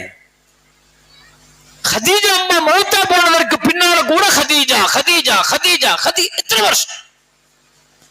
25 வருஷம் நிஜத்துல வாழ்ந்தாங்க, 13 வருஷம் நினைவுல வாழ்ந்தாங்களாம். எப்ப பேசினாலும் ஹதீஜா அம்மா, எப்ப பேசினாலும் ஹதீஜா அம்மா. ஆயிஷா அம்மா சொல்றாங்க, ஹதீஜா அம்மாவை பத்தி பேசும் பொழுதெல்லாம் 2 விஷயத்தை செய்வாங்க ஸல்லல்லாஹு அலைஹி வஸல்லம். ஒண்ணு புகழ் புகழ் புகழ் புகழ்ந்துட்டே இருப்பாங்க. 2வது இஸ்திக்ஃபார், அவங்களுக்காக பாவ மன்னிப்பு கேட்டுக்கிட்டே இருப்பாங்க. மௌத்தா போன மனைவி மேல எவ்வளவு பாசம் பாருங்க. எத்தனை வருஷம் ஆச்சுங்க, அந்த பாசம் மட்டும் கூடிக்கிட்டே இருந்துச்சுங்கிறாங்க. ஏன் ஹதீஜா இருந்தா, ஆயிஷா அம்மா சொல்றாங்க, எப்ப வீட்டுல ஏதாவது நடந்தா ஏன் ஹதீஜா இருந்தா இதை இப்படி செய்வா, ஏன் ஹதீஜா இருந்தா இதை அப்படி செய்வாங்க. ஏன் ஹதீஜா, ஏன் ஹதீஜா, ஏன் ஹதீஜா. அவங்க ஹயாத்தா இருந்த வரைக்கும் இன்னொரு கல்யாணம் முடிக்கவே இல்லையே. எல்லாரும் சேர்ந்து வற்புறுத்தி பிள்ளைகள் இருக்குது யார சூழல்லாம், அப்படியே தனிமையில இருந்துடாதீங்க, பிள்ளைகள்லாம் இருக்கிறாங்க, பிள்ளைகளுக்காண்டியாவது தாய் வேணும் மொழிங்க என்று வற்புறுத்தினதுனால, ஹவுலா ரலியல்லாஹு அன்ஹாங்கிறவங்க வற்புறுத்துறதுனால தான் ஸல்லல்லாஹு அலைஹி வஸல்லம் சௌதாவை கல்யாணம் முடிச்சாங்க.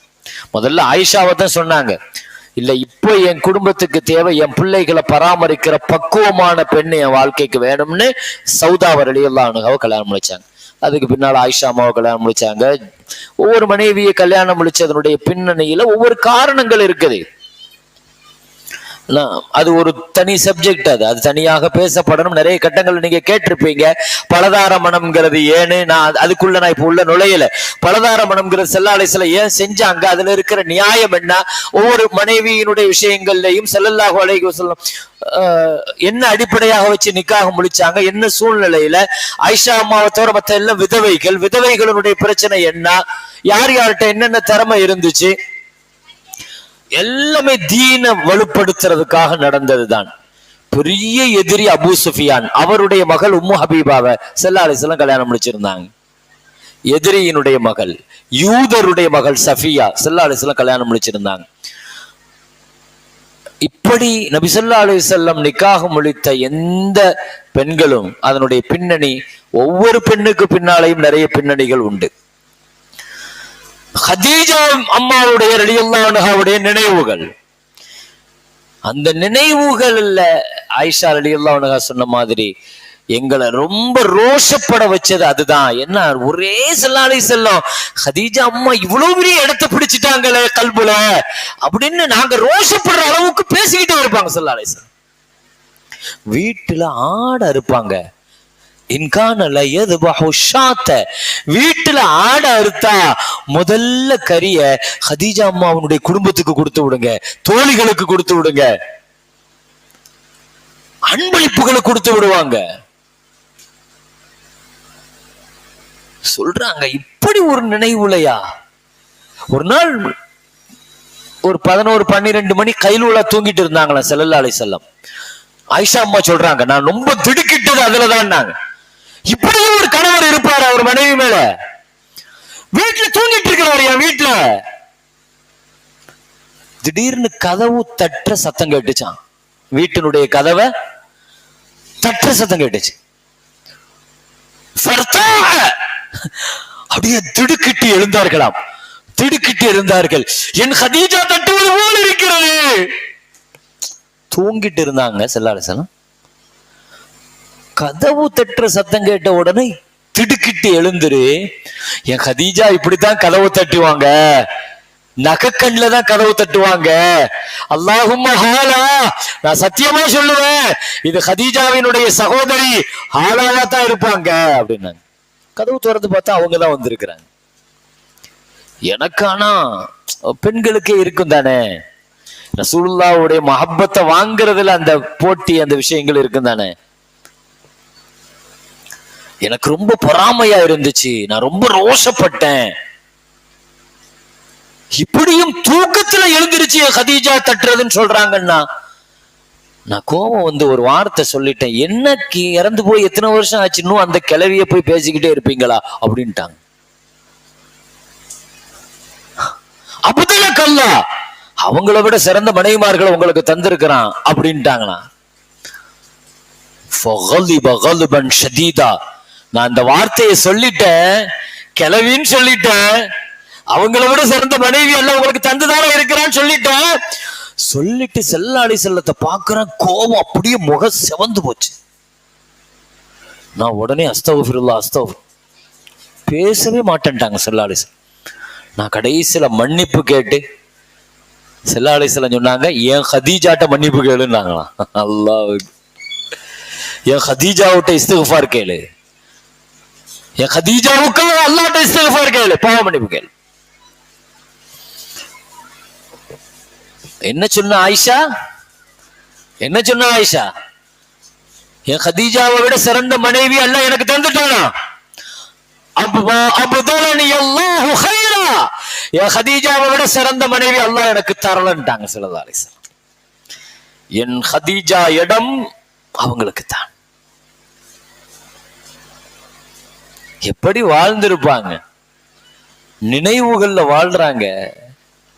கனவுல வாழ்ந்த சில, நிஜத்துல வாழ்ந்தவங்க இப்ப நினைவுகளில் வாழ்கிறார்கள். உலகமே என்னை பொய்யர் என்று சொன்னியது, ஆமனத்துபி, இது கல்லமணி அன்னாஸ், என் ஹதீஜா என்னை உண்மையாளர் என்று சொன்னார். வஸத்தகத்னி, இது கஃபரபி அன்னாஸ், மக்கள் எல்லாம் என்னை காஃபிராக மறுத்த பொழுது என் ஹதீஜா என்னை ஈமான் கொண்டாள். அவள் சொத்தை சுகத்தை வாழ்க்கையை எனக்காக தியாகம் செய்தாள். கஷ்டப்பட்ட காலத்துல என்னோடு இருந்த என் ஹதீஜாவை நான் எப்பவுமே விட்டு தர மாட்டேன். அந்த கஷ்டத்தை எல்லாம் நீங்க அனுபவிக்கல. நீங்க வந்த மதீனாவினுடைய வாழ்க்கை செல்வ செழிப்பான வாழ்க்கை. நீங்க வாழ்ந்துட்டு இருக்கிற இந்த வாழ்க்கை ஒரு அரசியல் தலைவராக, ஆனா கஷ்டப்பட்ட காலத்துல என் ஹதீஜால என் கூட இருந்தாங்க. அந்த நினைவுகளை முஹம்மது ஸல்லல்லாஹு அலைஹி வஸல்லம், ஆயிஷா ரலியல்லாஹு அன்ஹா சொல்றாங்க, ஒரு நாள் ஒரு வயசான அம்மா வந்தாங்க. அந்த அம்மாவை பார்த்த உடனே ஸல்லல்லாஹு அலைஹி வஸல்லம், கைஃப ஹாலுக்கும், எப்படி இருக்கிறீங்க, என்ன செய்றீங்க எல்லாம் விசாரிக்கிறாங்க. ஆயிஷா ரலியல்லாஹு அன்ஹா சொல்றாங்க, எனக்கு அவங்க யாருன்னே தெரியல, ஆனா ஸல்லல்லாஹு அலைஹி வஸல்லம் அவ்வளவு விசாரிக்கிறாங்க.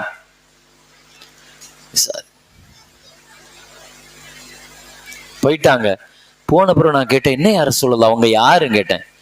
காணத்து தத்தீனா சமன ஹதீஜா, ஹதீஜாவுடைய காலத்துல எங்கள்கிட்ட வந்துட்டு போவாங்க, அடிக்கடி வந்து பேசுவாங்க கொள்ளுவாங்க. எங்க குடும்பத்துக்கு எனக்கும் ஹதீஜாவுக்கும் ரொம்ப நெருக்கமா இருப்பாங்க அந்த அம்மா. ஏன் ஹதீஜாவுடைய காலத்துல வந்துட்டு போவாங்கிறாங்க. அல்லாஹ் அக்பர்.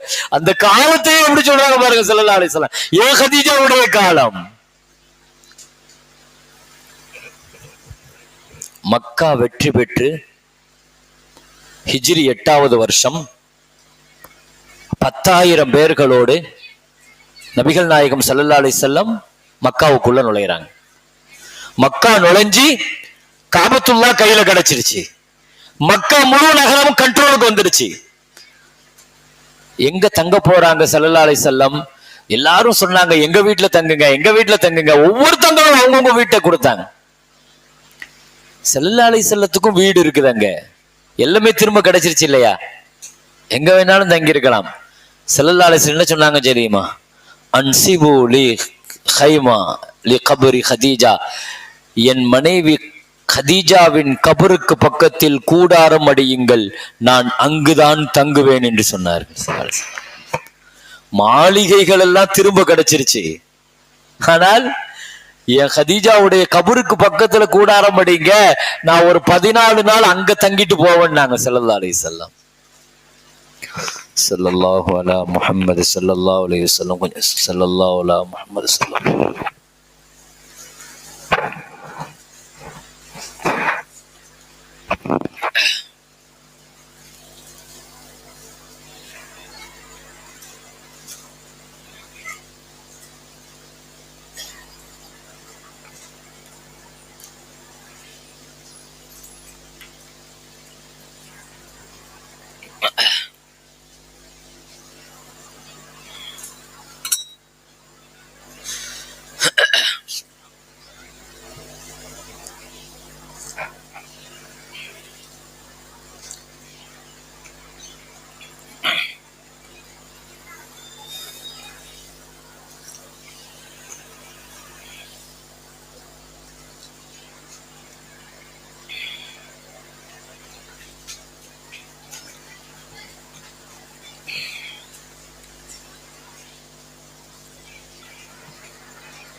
ஸல்லல்லாஹு அலா முஹம்மது ஸல்லல்லாஹு அலைஹி வஸல்லம். ஸல்லல்லாஹு அலா முஹம்மது ஸல்லல்லாஹு அலைஹி வஸல்லம்.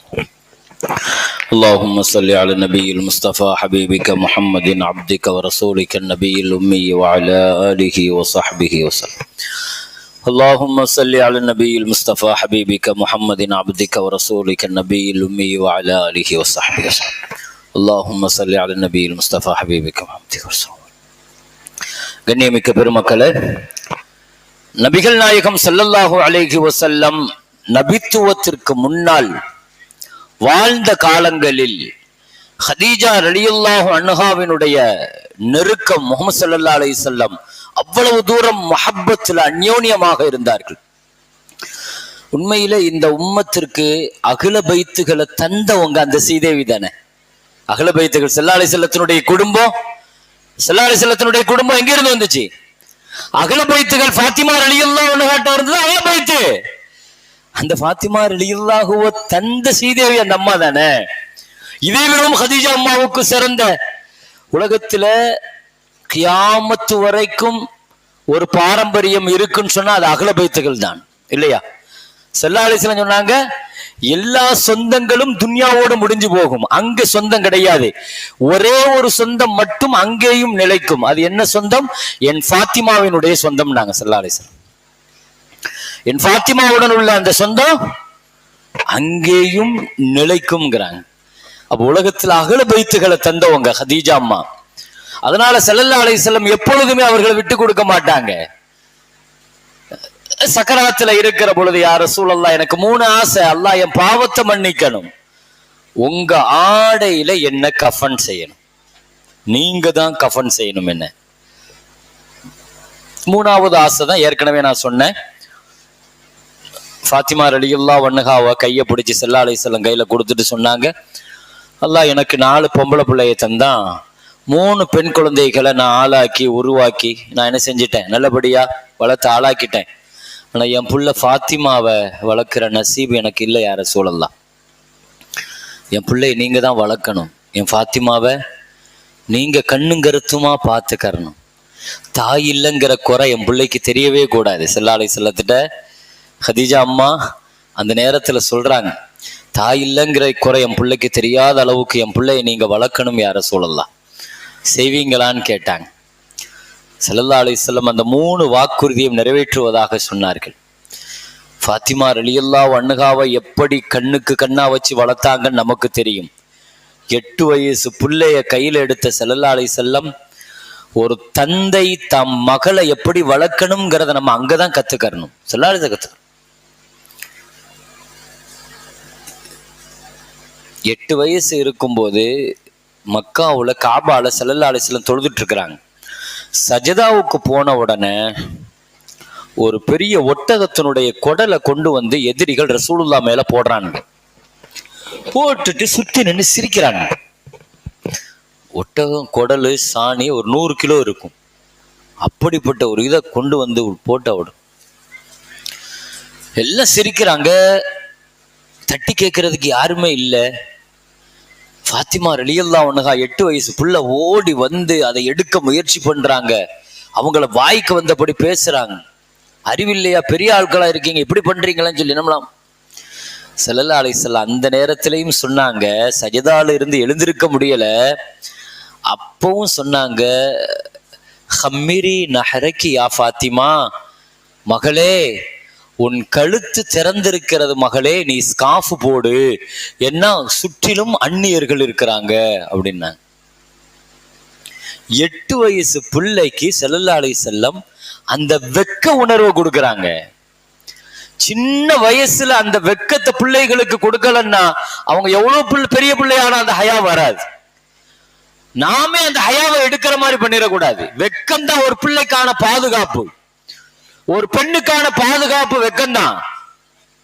குர்ஆன்ல அல்லாஹ் சொல்லுவான், தெருவிலே நடந்து செல்லுகிற பெண்களை பார்த்து அல்லாஹ் சொல்லுவான், வலா யத்ரிபுன பிஅர்ஜுலிஹின்ன, உங்க காலை மெதுவா வச்சு நடங்கங்கறான் அல்லாஹ் குர்ஆன்ல. உரமா வச்சு நடக்காதீங்க. உங்க கால்ல போட்டிருக்கிற கொலுசுனுடைய சப்தம் கூட அந்நிய ஆண்களை திரும்பி பார்க்க வச்சிடக்கூடாது. அல்லாஹ் சொல்ற வார்த்தை. ஒரு பெண்ணிட்ட அல்லாஹ்வுக்கு ரொம்ப பிடிச்சது எதுன்னு அலி ரலியல்லாஹு ஃபாத்திமாட்ட கேட்டாங்க. யார்கிட்ட கேட்கிறா? அலி ரலியல்லாஹு எவ்வளவு பெரிய கல்வி கடல். ஆனா மதீனத்துல் இல்மி வ அலியுன் பாபுஹா, நான் கல்வியினுடைய சிட்டின்னா அதனுடைய வாசல் அலி ரலியல்லாஹுன்னாங்க ஸல்லல்லாஹு அலைஹி வஸல்லம். அவ்வளவு பெரிய ஆளு ஃபாத்திமா ரலியல்லாஹு அன்ஹாட்ட கேட்டாங்களாம், ஒரு பெண்ணிட்ட அல்லாஹ்வுக்கு எந்த குணம் ரொம்ப பிடிக்கும்னு கேட்டாங்க. ஃபாத்திமா அம்மா சொன்னாங்க, குர்ஆன் முழுக்க நீங்க தேடி பாருங்க, ஒரு பெண்ணிட்ட அல்லாஹ்வுக்கு ரொம்ப பிடிச்சதே வெக்கம் தான் சொன்னாங்க. வெக்க குணம் தான் அல்லாஹ்வுக்கு ரொம்ப பிடிக்கும். குர்ஆன்ல அல்லாஹ் சொல்றானா, ஷுஐப் நபியினுடைய மகள் தெருவுல நடந்து வந்ததை அல்லாஹ் சொல்றான். ஷுஐப் நபியினுடைய மக தெருவுல நடந்து வரா. குமரி பெண், கன்னி பெண், நிக்காஹ் ஆகாத பெண், வாலிப பெண். فجاءته يحداهما تمشي على استحياء, அவள் நடந்து வந்தாள் சொல்லல, வெக்கப்பட்டுக்கிட்டே நடந்து வந்தா அப்படிங்கிற அல்லாஹ். ஒரு பெண்ணினுடைய வெக்கத்தை அல்லாஹ் அவ்வளவு ரசிக்கிறான். அல்லாஹ்வுக்கு அவ்வளவு பிடிக்கும். அது வெக்கம், அது ஈமான்ல உள்ளது, ஈமான பாதுகாக்கும். இது எல்லாத்தையும் பாதுகாக்கிறது இருக்கட்டும், ஒரு பெண்ணுக்கான ஒரு அடிப்படையே அதுதான். ஃபாத்திமா ரலியல்லாஹு அன்ஹாவை ஸல்லல்லாஹு அலைஹி வஸல்லம் அவ்வளவு வெக்க சுபாவத்தோடு வளர்த்தாங்க. ரொம்ப வருஷமெல்லாம் வாழல, நபி கண்காணிப்புலயே வச்சுக்கிட்டாங்க. 8 வயசுல இருந்து 20 வயசு ஸல்லல்லாஹு அலைஹி வஸல்லம் கண்காணிப்புல, ஒரு 15 வருஷம் கிட்ட ஸல்லல்லாஹு அலைஹி வஸல்லம் கண்காணிப்புலயே வச்சுக்கிட்டாங்க. மௌத்தா போகும்போது ஃபாத்திமாவை கூப்பிட்டு சொன்னாங்க, ஃபாத்திமா, ஒவ்வொரு வருஷமும் ஜிப்ரீல் அலைஹிஸ்ஸலாம் என்கிட்ட வந்து இந்த வருஷம் இறங்கின குர்ஆனை பூரா ஓதி காட்டுவாரு. இந்த வருஷம் 2 தடவை வந்து ஓதி காமிச்சிட்டாரு. அநேகமாக இந்த வருஷம் இந்த ரமலானோடு நான் இருக்க மாட்டேன்ட்டாங்க. உடனே ஃபாத்திமா ரலியல்லாஹு அழுதாங்க. உடனே ஃபாத்திமாவை கூப்பிட்டு காதுல ரகசியம் சொன்னாங்க, ஃபாத்திமா, நான் போனதுக்கு பின்னால என் பின்னால நீ சீக்கிரம் 6 மாசத்துல வந்துருவேன்னாங்க. ஸல்லல்லாஹு அலைஹி வஸல்லம் மௌத்தாகி 6 மாசம் தான் இருந்தாங்க. ஒரு தந்தையாக நீங்க ஸல்லல்லாஹு அலைஹி வஸல்லத்தை பார்த்தீங்கன்னா நம்ம கண்ணீர் வடிக்கணும் பெருமக்களே. ஒரு தந்தையாக அல்லாஹ் ஸல்லல்லாஹு அலைஹி வஸல்லத்துக்கு 7 பிள்ளைகளை கொடுத்தான். ஸல்லல்லாஹு அலைஹி வஸல்லத்துக்கு 7 பிள்ளை, 4 பெண் குழந்தைகள், 3 ஆம்பளை பிள்ளைங்க. ஜைனப், ருக்கையா, உம்மு குல்சூம், ஃபாத்திமா. இதுதான் ஆர்டர். முதல்ல பிறந்தது யாரு? ஜெய்னப். இவங்க தான் பெரியவங்க. ஸல்லல்லாஹு அலைஹி வஸல்லத்தினுடைய மகளை தெரிஞ்சுக்கணும், அதுக்காக நான் இதை சொல்றேன். 4 பெண் மக்கள் ரசூலுல்லாஹ்வுக்கு. ஜெய்னப் தான் ஃபர்ஸ்ட். ஜெய்னப் ரலியல்லாஹு தலையில பெண்ணு. ஸல்லல்லாஹு அலைஹி வஸல்லத்துக்கு நான் இந்த இடத்துல ஒரு ஹதீஸ் ஞாபகப்படுத்துறேன். இன்ன மின் யும்னில் மர்அத்தி தப்கீருஹா உன்ஸா. ஸல்லல்லாஹு அலைஹி வஸல்லம் சொன்னாங்க, ஒரு பெண்ணுக்கு அல்லாஹ் தர குடும்பத்தினுடைய பரக்கத்து என்னன்னா தலையில அல்லாஹ் பெண்ணை கொடுப்பான்னாங்க ஸல்லல்லாஹு அலைஹி வஸல்லம். தலையில பெண் குழந்தை கிடைச்சிருச்சுன்னா அது தனி பரக்கத்துங்கிறாங்க. பெண்ணே பரக்கத்து தான், பெண் குழந்தையே பரக்கத்து தான். அதை பேசணும்னா நிறைய பேசலாம். பெண் குழந்தைகள் சம்பந்தமா ஸல்லல்லாஹு அலைஹி வஸல்லம் சொன்ன ஹதீஸுகள் அது எவ்வளவு பெரிய பரக்கத்து. ஒரு பொம்பளை பிள்ளை ஸல்லல்லாஹு அலைஹி வஸல்லம் எவ்வளவு தூரத்துக்கு 3 பெண் குழந்தைகளை வச்சிருந்தா, 3 பெண் குழந்தைகளை வச்சிருந்தா, நல்லபடியா வளர்த்து ஆளாக்குனா நரகத்தை விட்டும் அவரை அந்த பிள்ளைங்க பாதுகாத்துருவாங்க அப்படின்னாங்க. ஒரு சஹாபி எழுந்திருச்சார், யார ரசூலல்லாஹ் அவ பின்தைன், 2 பொம்பளை பிள்ளை தான் எனக்கு இருக்குது யார ரசூலல்லாஹ்னாங்க. ஸல்லல்லாஹு அலைஹி வஸல்லம் 2 பெண் குழந்தைகளை வச்சு நல்லபடியா வளர்த்து ஆளாக்குனா நானும் நீயும் சொர்க்கத்துல ஒன்னா இருப்போம்னாங்க ஸல்லல்லாஹு அலைஹி வஸல்லம். இன்னொரு சஹாபி எழுந்திருச்சார், யார ரசூலல்லாஹ் அவ பின்துன் வாஹித், ஒரு பொம்பளை பிள்ளை தான் எனக்கு இருக்கு யார ரசூலல்லாஹ். எப்படி ஏங்க வச்சுட்டாங்க பாருங்க. பெண் குழந்தை பிறந்தாலே வெறுத்துக்கிட்டு இருந்த சமூகத்தை, ஐயோ ஒரு பொம்பளை பிள்ளை தானே இருக்குது, ஒரு பெண் குழந்தை தானே இருக்குது, 2 பெண் குழந்தை தானே இருக்குது, அப்படியே மாத்திட்டேன். ஒரு பெண் குழந்தை தான் இருக்குது யார ரசூலல்லாஹ். நல்லபடியா வளர்த்து ஆளாக்கி கல்வி கொடுங்க, ஒழுக்கம் கொடுங்க, நல்ல கல்யாணம் முடிச்சு கொடுங்க, உங்க சொர்க்கத்துக்கு நான் பொறுப்புன்னாங்க ஸல்லல்லாஹு அலைஹி வஸல்லம். நான் பொறுப்புங்கிறாங்க சொர்க்கத்துக்கு.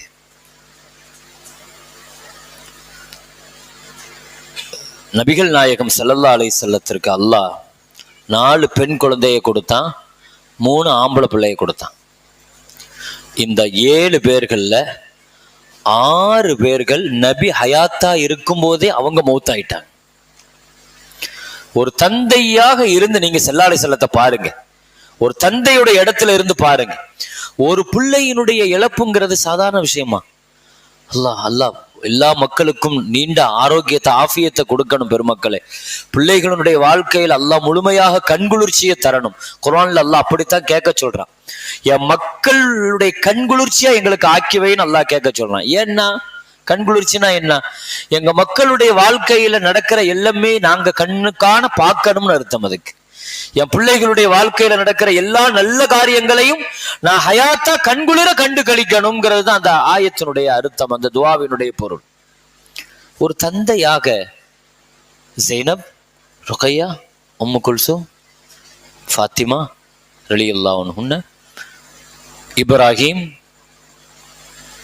தாஹிர், காசிம், இந்த 3 ஆண் மக்கள், 4 பெண் மக்கள். இதுல ஸல்லல்லாஹு அலைஹி வஸல்லம் மௌத்தா போகும்போது ஃபாத்திமா ரலியல்லாஹு அன்ஹா மட்டும்தான் ஹயாத்தா இருக்கிறார். எல்லாமே ஆண் மக்கள் 10 வயசை தாண்டல, பெண் மக்கள் வாலிபத்தையே தாண்டல, வாலிபத்தையே தாண்டல. இருந்த ஃபாத்திமா ரலியல்லாஹு அன்ஹாவையும் அல்லாஹ் சொல்லிட்டான், நபியே அவங்களும் நீங்க மௌத்தா போன உடனே 6 மாசத்துல மௌத்தாயிடுவாங்க. 28 வயசுல வஃபாத். 28 வயசுல ஃபாத்திமா ரலியல்லாஹு அன்ஹா ரொம்ப வருஷம் எல்லாம் வாழல, ஒரு 28 வயசு வரைக்கும் தான் வாழ்ந்தாங்க. ஹதீஜா அம்மாட்ட அன்னைக்கு ஸல்லல்லாஹு அலைஹி வஸல்லம் கொடுத்த வாக்குறுதிக்காக நீங்க ஹதீஸை எடுத்து பாருங்க. எப்ப வெளியூருக்கு போனாலும் ஸல்லல்லாஹு அலைஹி வஸல்லம் வெளியூர்ல இருந்து திரும்பினாங்கன்னு வைங்க, முதல்ல பள்ளிவாசலுக்கு வருவாங்க, 2 ரக்காத்து தொழுகுவாங்க. அடுத்து அவங்க போறது ஃபாத்திமா ரலியல்லாஹு அன்ஹா வீட்டுக்கு.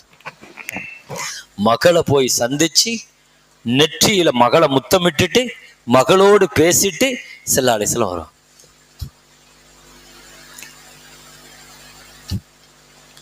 ஹதரத் ரசூலுல்லாஹி ஸல்லல்லாஹு அலைஹி வஸல்லம் தன் மனைவி ஹதீஜா அம்மாவினுடைய சக்கராத்துல கொடுத்த வாக்குறுதியை நிறைவேற்றி தங்களுடைய ஆடையில ஹதீஜா அம்மாவை கஃன் செஞ்சு ஸல்லல்லாஹு அலைஹி வஸல்லமே தொலை வச்சு நபி ஸல்லல்லாஹு அலைஹி வஸல்லமே கபருக்கு வந்து அவர்களை கையால இறக்கி கபர் குழியில இறக்கி வச்சு ஹதீஜா அம்மாவை கஃனை பிரிச்சு முகத்தை கிப்லாவை நோக்கி திருப்பினாங்க.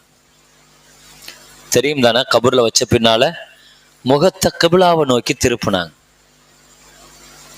ஆனால் முகம் திரும்பவில்லை. மீண்டும் திருப்பினார்கள், முகம் திரும்பவில்லை. திருப்புறாங்க, மறுபடியும் முகம் இந்த பக்கம் திரும்புது. கிப்லா பக்கம் திரும்புறாங்க, முகம் மறுபடியும் இப்படி திரும்புது. ஸல்லல்லாஹு அலைஹி வஸல்லம் ரொம்ப கவலைப்பட்டுட்டாங்க. ரொம்ப கவலைப்பட்டு மலக்குமார்கள் வந்து சொன்னார்களாம், யா ரசூலல்லாஹ், நீங்கள் அப்படி திருப்புகிற பொழுது ஹதீஜாவின் முகத்தின் மீது மண் படுகிறது யா ரசூலல்லாஹ். கியாமத் வரைக்கும் ஹதீஜாவினுடைய முகத்தில் மண் படுவதற்கு நாங்கள் விடமாட்டோம் என்று சொன்னார்கள் மலக்குமார்கள். அல்லாஹ், அவங்க முகம் கிப்லாவை நோக்கி இருக்கிறதுக்கு நாங்கள் பொறுப்பு யா ரசூலல்லாஹ் என்று சொல்லி ஹதீஜா ரலியல்லாஹு அன்ஹா மலக்குமார்கள் கபூர்ல பாதுகாத்தாங்கன்னு ஹதீஸ்ல வருது. ஸல்லல்லாஹு அலைஹி வஸல்லம் அதற்கு பின்னால் தன்னுடைய மனைவி ஹதீஜா அம்மாவினுடைய இறப்புக்கு பின்னால நீண்ட காலங்கள் அந்த துக்கமாக, அந்த கவலையோடு ஸல்லல்லாஹு அலைஹி வஸல்லம் நீண்ட காலங்கள் இருந்தார்கள். அதனுடைய நினைவுகள் இருந்தார்கள். அதற்கு பின்னால் ஸல்லல்லாஹு அலைஹி வஸல்லத்தினுடைய கஷ்டத்தையும் துயரத்தையும் பார்த்த ரப்புல் ஆலமீன் அல்லாஹு தஆலா நபியை சந்தோஷப்படுத்துறதுக்காகத்தான் மிஅராஜ்ங்கிற ஒரு பயணத்திற்கு அல்லாஹ் கூப்பிட்டான். ஹதீஜா அம்மாவினுடைய பிரிவை தாங்கிறதுக்கு தான், ஹதீஜா ரலியல்லாஹு அன்ஹாவுடைய பிரிவை தாங்கிறதுக்கு தான் அல்லாஹ் மிஅராஜை அல்லாஹ் கொடுத்தான்.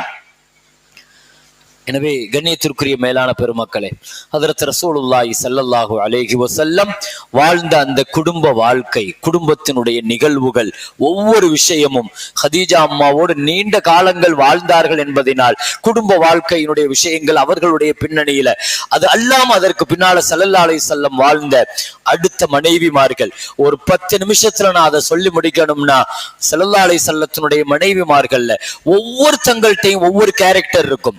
அதுல ஆயிஷா ரலியல்லாஹு அன்ஹா, ஹஃப்ஸா ரலியல்லாஹு அன்ஹா, இவங்க 2 பேர்ட்டையும் கேரக்டர் வித்தியாசமா இருக்கும். சௌதா ரலியல்லாஹு அன்ஹா, ஜுவைரியா, உம்மு ஹபீபா ரலியல்லாஹு அன்ஹா, ஒவ்வொருத்தங்களுடைய கேரக்டருக்கு தகுந்த மாதிரி உணர்வுகளை புரிஞ்சுக்கிட்டு அவர்களுக்கு எது பிடிக்கும் எது பிடிக்காது அவரவர்களுடைய ஏஜுக்கு தகுந்தவாறு, அவரவர்களுடைய அறிவுக்கு தகுந்தவாறு, அவரவர்களுடைய விருப்பத்திற்கு தகுந்தவாறு. ஆயிஷா ரலியல்லாஹு அன்ஹாலாம் ஸல்லல்லாஹு அலைஹி வஸல்லத்திட்ட ஹதீஜா அம்மாவினுடைய விஷயம் வேற, கடிந்து பேச மாட்டாங்க, சப்தமிட்டு கூட பேச மாட்டாங்க. ஹதீஜா அம்மா அப்படிதான் இருந்தாங்க. ஸல்லல்லாஹு அலைஹி வஸல்லத்துக்கு முன்னால வாயை திறந்து பேச மாட்டாங்க. என்ன அல்லாஹ் சொன்னான், ஹதீஜா அம்மாவுக்கு ஒரு மாளிகை இருக்குது, அந்த மாளிகையில வந்து சத்தம் இருக்காதுன்னு சொல்லுங்க யா ரசூலல்லாஹ்னு அல்லாஹ் சொன்னான். ஏன்னா அவங்க வீட்டுல எப்பவுமே சத்தமே இருக்காதாம். வீட்டை சத்தம் இல்லாம வச்சிருந்ததுனால அல்லாஹ் அங்க சத்தம் இல்லாத ஒரு வீட்டை சொர்க்கத்துல கொடுப்பான்னு நாங்க ஸல்லல்லாஹு அலைஹி வஸல்லம். வீட்டுல நபிக்கு முன்னால பேச மாட்டாங்களாம், அப்படி ஒரு மரியாதை. ஆயிஷா அம்மா நேர் மாற்றம். ஏன்னா வயசு அப்படி, சின்ன வயசு, வாலிப வயசு, துணுக்குத்தனமா இருப்பாங்க, தைரியமா கேட்பாங்க. அதை அட்டன் பண்ற நேரத்துல ஹதீஜா அம்மாவினுடைய அந்த கேரக்டரை, பிஹேவியரை ஃபேஸ் பண்ற மாதிரி ஆயிஷா ரலியல்லாஹு அன்ஹாவுடைய இதையும் அவங்க கேரக்டருக்கு தகுந்த மாதிரி மாறுவாங்க. அவங்க கேரக்டருக்கு தகுந்த மாதிரி மாறுவாங்க. எத்தனை விஷயங்கள் ஓட்டப்பந்தயம் வச்சிருக்கிறாங்க நமக்கு தெரியும் தானே.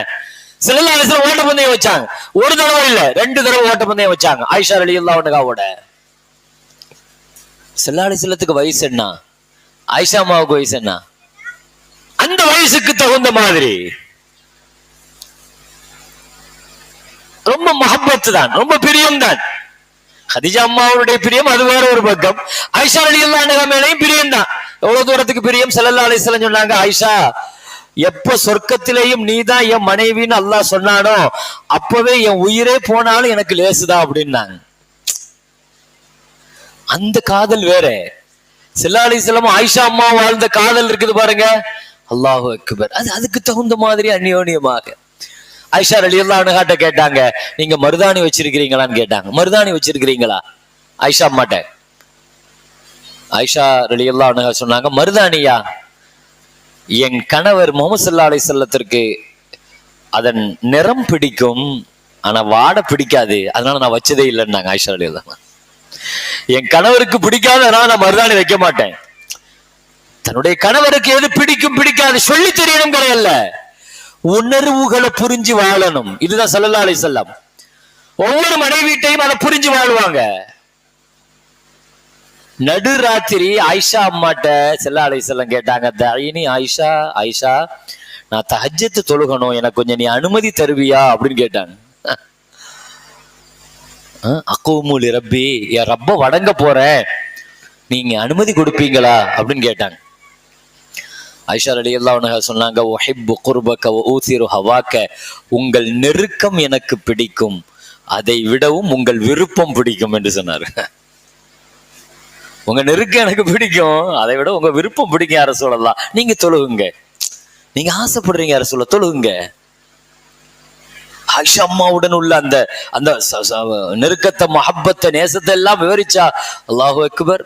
அது ஒரு என்னங்க இன்னைக்கு உள்ள காதல், அந்த கணவன் மனைவியினுடைய காதலுடைய இதே தனிதான். அப்படி ஒரு இடம் கொடுத்திருந்தாங்க, அப்படி பேசுவாங்க, தைரியமா பேசுவாங்க, துணிஞ்சு பேசுவாங்க.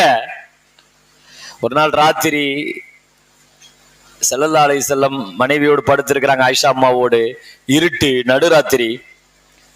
திடீர்னு ஆயிஷா அம்மா முழிச்சாங்க, ராத்திரி முழிக்கிறாங்க. இந்த ஹதீஸ் அவங்க தான் அறிவிக்கிறாங்க, அவங்களே அறிவிக்கிறாங்க. நான் முழிச்சேன், ராத்திரி இருட்டா இருந்துச்சு. என் மனசுல ஒரு எண்ணம் வந்துச்சு, ஒருவேளை நம்மளை தூங்க போட்டுட்டு வேற மனைவியுடைய வீட்டுக்கு ஸல்லல்லாஹு அலைஹி வஸல்லம் போயிருப்பாங்களோ அப்படின்னு. எப்பா?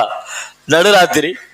வேற மனைவி வீட்டுக்கு போயிருப்பாங்களோ, போயிருந்தாலும் போயிருக்கலாம், எதுக்கும் பாப்போம் இருக்கிறாங்களா அப்படின்னு தூக்கத்துல அப்படியே கைய வச்சு அப்படியே தொலாவுனேன். என் பக்கத்துல தானே படுத்திருந்தாங்க, அப்படியே தொலாவுனேன். என் கை ரசூலுல்லாஹ் முகத்துல பட்டுடுச்சு.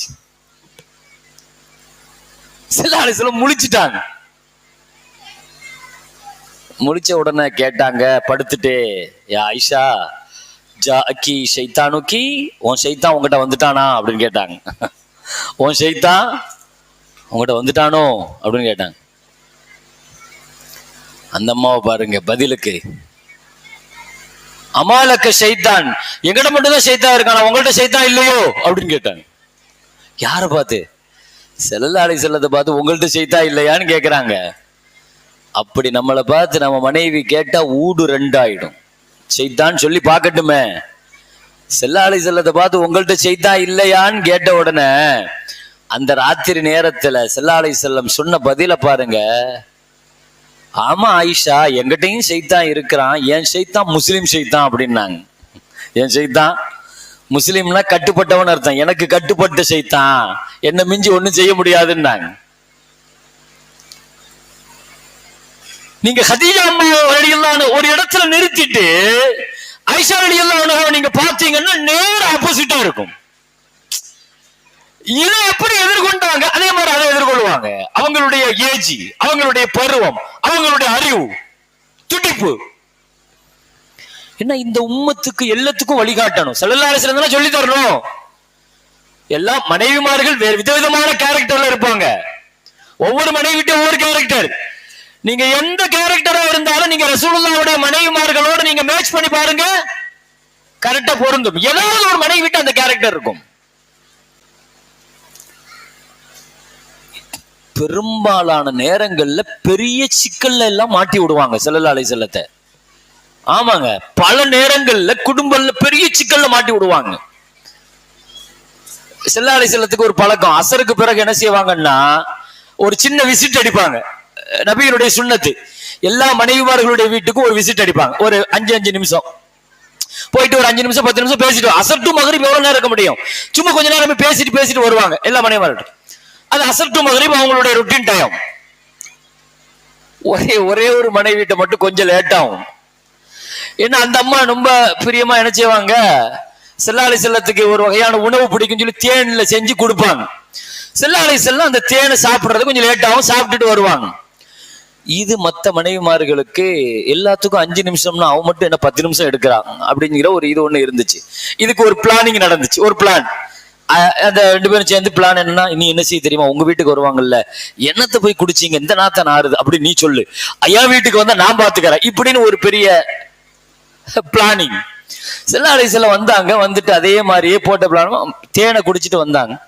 வந்த உடனே என்ன இப்படி சுமல் அடிக்குது என்னது அப்படி அதே மாதிரி சொல்ல, அடுத்த வீட்டுக்கு போக அதே மாதிரி சொல்ல, என்ன எல்லாம் ஒரே மாதிரி சொல்றீங்க, நான் தேன் தானே குடிச்சேன், அல்லாஹ் மேல சத்தியமா இனி தேனும் நான் குடிக்க மாட்டேன் அப்படின்ட்டாங்க. தேனே குடிக்க மாட்டேன்ட்டாங்க. அல்லாஹ் ஆயத்தை இறக்குனா, யா அய்யுஹன் நபி, நபியே லிம துஹர்ரிமு மா ஹல்லல்லாஹு லக் தபுதகி மர்லாத்த அஸ்வாஜிக், உங்க மனைவிமார்களை திருப்திப்படுத்துறதுக்கு அல்லாஹ் ஹலால் ஆக்குனதை நீங்க எப்படி ஹராமாக்குவீங்க? எப்படி சிக்கல்ல மாட்டி விட்டாங்க பாத்தீங்களா? அல்லாஹ் ஆயத்து இறக்குற அளவுக்கு கொண்டு வந்து விட்டுட்டாங்க. உங்க மனைவியை திருப்திப்படுத்துறதுக்கு நீங்க எப்படி ஹலால் எப்படி ஹராமாக்குவீங்க? இந்த ஆயத்து இறங்கின உடனே ஸல்லல்லாஹு அலைஹி வஸல்லம் கண்டிச்சிருப்பாங்கன்னு நினைக்கிறீங்க? அதுதாங்க ஸல்லல்லாஹு அலைஹி வஸல்லம். ஒரு நாளை என்ன கண்டிச்சு ஆயத்து இறங்கிட்டு கியாமத்து வரைக்கும் அந்த ஆயத்து ஒண்ணுமே சொல்லலைங்க ஸல்லல்லாஹு அலைஹி வஸல்லம். நபி ஸல்லல்லாஹு அலைஹி ஒண்ணுமே சொல்லல. மனைவிமார்கள்ட்ட நடந்துக்கிற முறைகள் ஸல்லல்லாஹு அலைஹி வஸல்லம் அவ்வளவு அந்யோன்யமாக. சஃபியா ரொம்ப சென்சிட்டிவா இருப்பாங்க, ரொம்ப சென்சிட்டிவா இருப்பாங்க. சில மனைவிமார்கள் இப்படி இருப்பாங்க இல்லையா, எங்க இருந்து தான் திடீர்னு அந்த அழுக வரும் தெரியாது, எங்க இருந்து தான் திடீர்னு அப்படி அந்த உடம்பு அந்த இதெல்லாம் மாறும் தெரியாது, ரெடியா வச்சிருப்பாங்க போல தெரியுது. இப்படி சில பேர் இருப்பாங்க. பேச தெரியாது, பேச தெரியாது. மனைவிமார்களுடைய லாங்குவேஜ் ரொம்ப புரியணும், அது கஷ்டம். ஸல்லல்லாஹு அலைஹி வஸல்லம் அதை தெரிஞ்சு நடந்துகிட்டாங்க. பொதுவாக பெண்களுடைய சுபாவத்தை புரியணும். அஹ்மது இப்னு ஹம்பல் ரஹ்மத்துல்லாஹி சொல்லலாம், சயின்டிபிக்காகவே சொல்லுது, மூளை இருக்குத பெண்களினுடைய இடது பக்க மூளையினுடைய ஷேப் கொஞ்சம் சின்னதா இருக்குமா. அது இயற்கை, அல்லாஹ்வுடைய படைப்புல சொல்றேன்னா, சயின்டிபிக்கா அது நிரூபி. அதனால என்னன்னா பேச்சு அதிகமா இருக்குமா, செயல் கம்மியா இருக்குமா பெண்கள்கிட்ட. ஆண்கள்கிட்ட நேர் மாற்றம், பேச்சு கம்மியா இருக்கும், செயல் கூட இருக்கும். வீட்டுல ஒரு வேலைக்காரி தப்பு செய்யறான்னு வைங்க, இவர்கிட்ட வந்த உடனே கம்ப்ளைண்ட் பண்ணும். உங்களுக்கு தெரியுமா இது நடந்து போச்சு, அவ அந்த கோப்பையை உடைச்சு போச்சு, அந்த கிளாஸை உடைச்சு போட்டா, வேலையை ஒழுங்காச்சு, இப்படியே வந்த உடனே கம்ப்ளைண்ட் பண்ணுவீங்க. இவர் என்ன செய்வார்னா சீக்கிரமா சொல்யூஷன் என்ன செய்யணும் அதை தான் பார்ப்பார். அப்படின்னா சரியில்லைன்னா மாத்திட்டு வேற அப்படின்னு சொல்லிட்டு போயிடுவார். மாத்திர வேண்டியதான வேலைக்காரிய. இவருக்கு தெரிஞ்சதெல்லாம் இதுதான் தெரியும். அந்த அம்மா வந்தாலும் புலம்பிக்கிட்டே இருக்கும். பெண்களை பொறுத்த வரைக்கும் அந்த ஃபீலிங்க தான் நிறைய பேசிக்கிட்டே இருப்பாங்களே தவிர சொல்யூஷன் என்ன, தீர்வு என்ன நோக்கி போக மாட்டாங்க. ஆண்களை பொறுத்த வரைக்கும் ஃபீலிங்ல மாட்ட மாட்டாங்க, தீர்வு என்ன அப்படின்னு தீர்வு சொல்லுவாங்க. இது ஆண்களுடைய சுபாவம். நம்ம ஈஸியா அதை சொல்லுவோம், அந்த அம்மா சொல்லும் நான் சொல்றது உங்களுக்கு புரியலைங்க, உங்களுக்கு புரியலன்ட்டு போயிடும். இதே அவங்க அம்மாட்ட போன் போட்டு பேசுவாங்க தெரியுமா, அவ தோழிட்ட போன் போட்டு பேசுவாங்க. இப்படி வீட்டுல வேலைக்காரி அதை செய்யறாங்க இதை செய்யறாங்கன்னு சொன்ன உடனே அந்த அம்மா அப்படித்தான் என் வீட்டுல இப்படி வேலைக்காரி இருந்தா, அதை செஞ்சா இதை செஞ்சா, இப்படி எல்லாம் பண்ணா அப்படிலாம் பண்ணா. 1 மணி நேரம் பேசியிருக்குவான் அந்த தோழி, ஆனா ஒரு தீர்வும் சொல்லி இருக்க மாட்டா. இன்னும் உனக்கு புரியுது அவருக்கு புரிய மாட்டேங்கிட்டு போயிடுவா. நீ எவ்வளவு அழகா புரிஞ்சுக்கிட்ட, ஒரு தீர்ப்பும் சொல்லல, ஒரு சொல்யூஷனும் சொல்லி இருக்க மாட்டாங்க.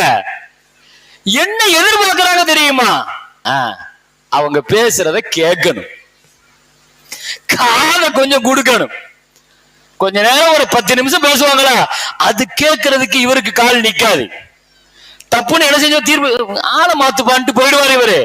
ஆனா நின்னு கேட்கணும். நீங்க ஒரு 1/2 மணி நேரம் பேசுறது அதை கேட்டா போதும், இதை விட பெரிய சொத்து அவங்களுக்கு ஒண்ணும் தேவையில்லை. ஸல்லல்லாஹு அலைஹி வஸல்லம் இஷாவுக்கு பின்னால பேசுறத பார்த்திருக்கீங்களா? பேச மாட்டாங்க. இஷா முடிச்ச பிறகு அதிகமா தேவையில்லாம கூட்டங்கள் போடுற ஸல்லல்லாஹு அலைஹி வஸல்லம் மனைவிமாரோட பேசுற அந்த பழக்கம் இல்லை பெரும்பாலும்.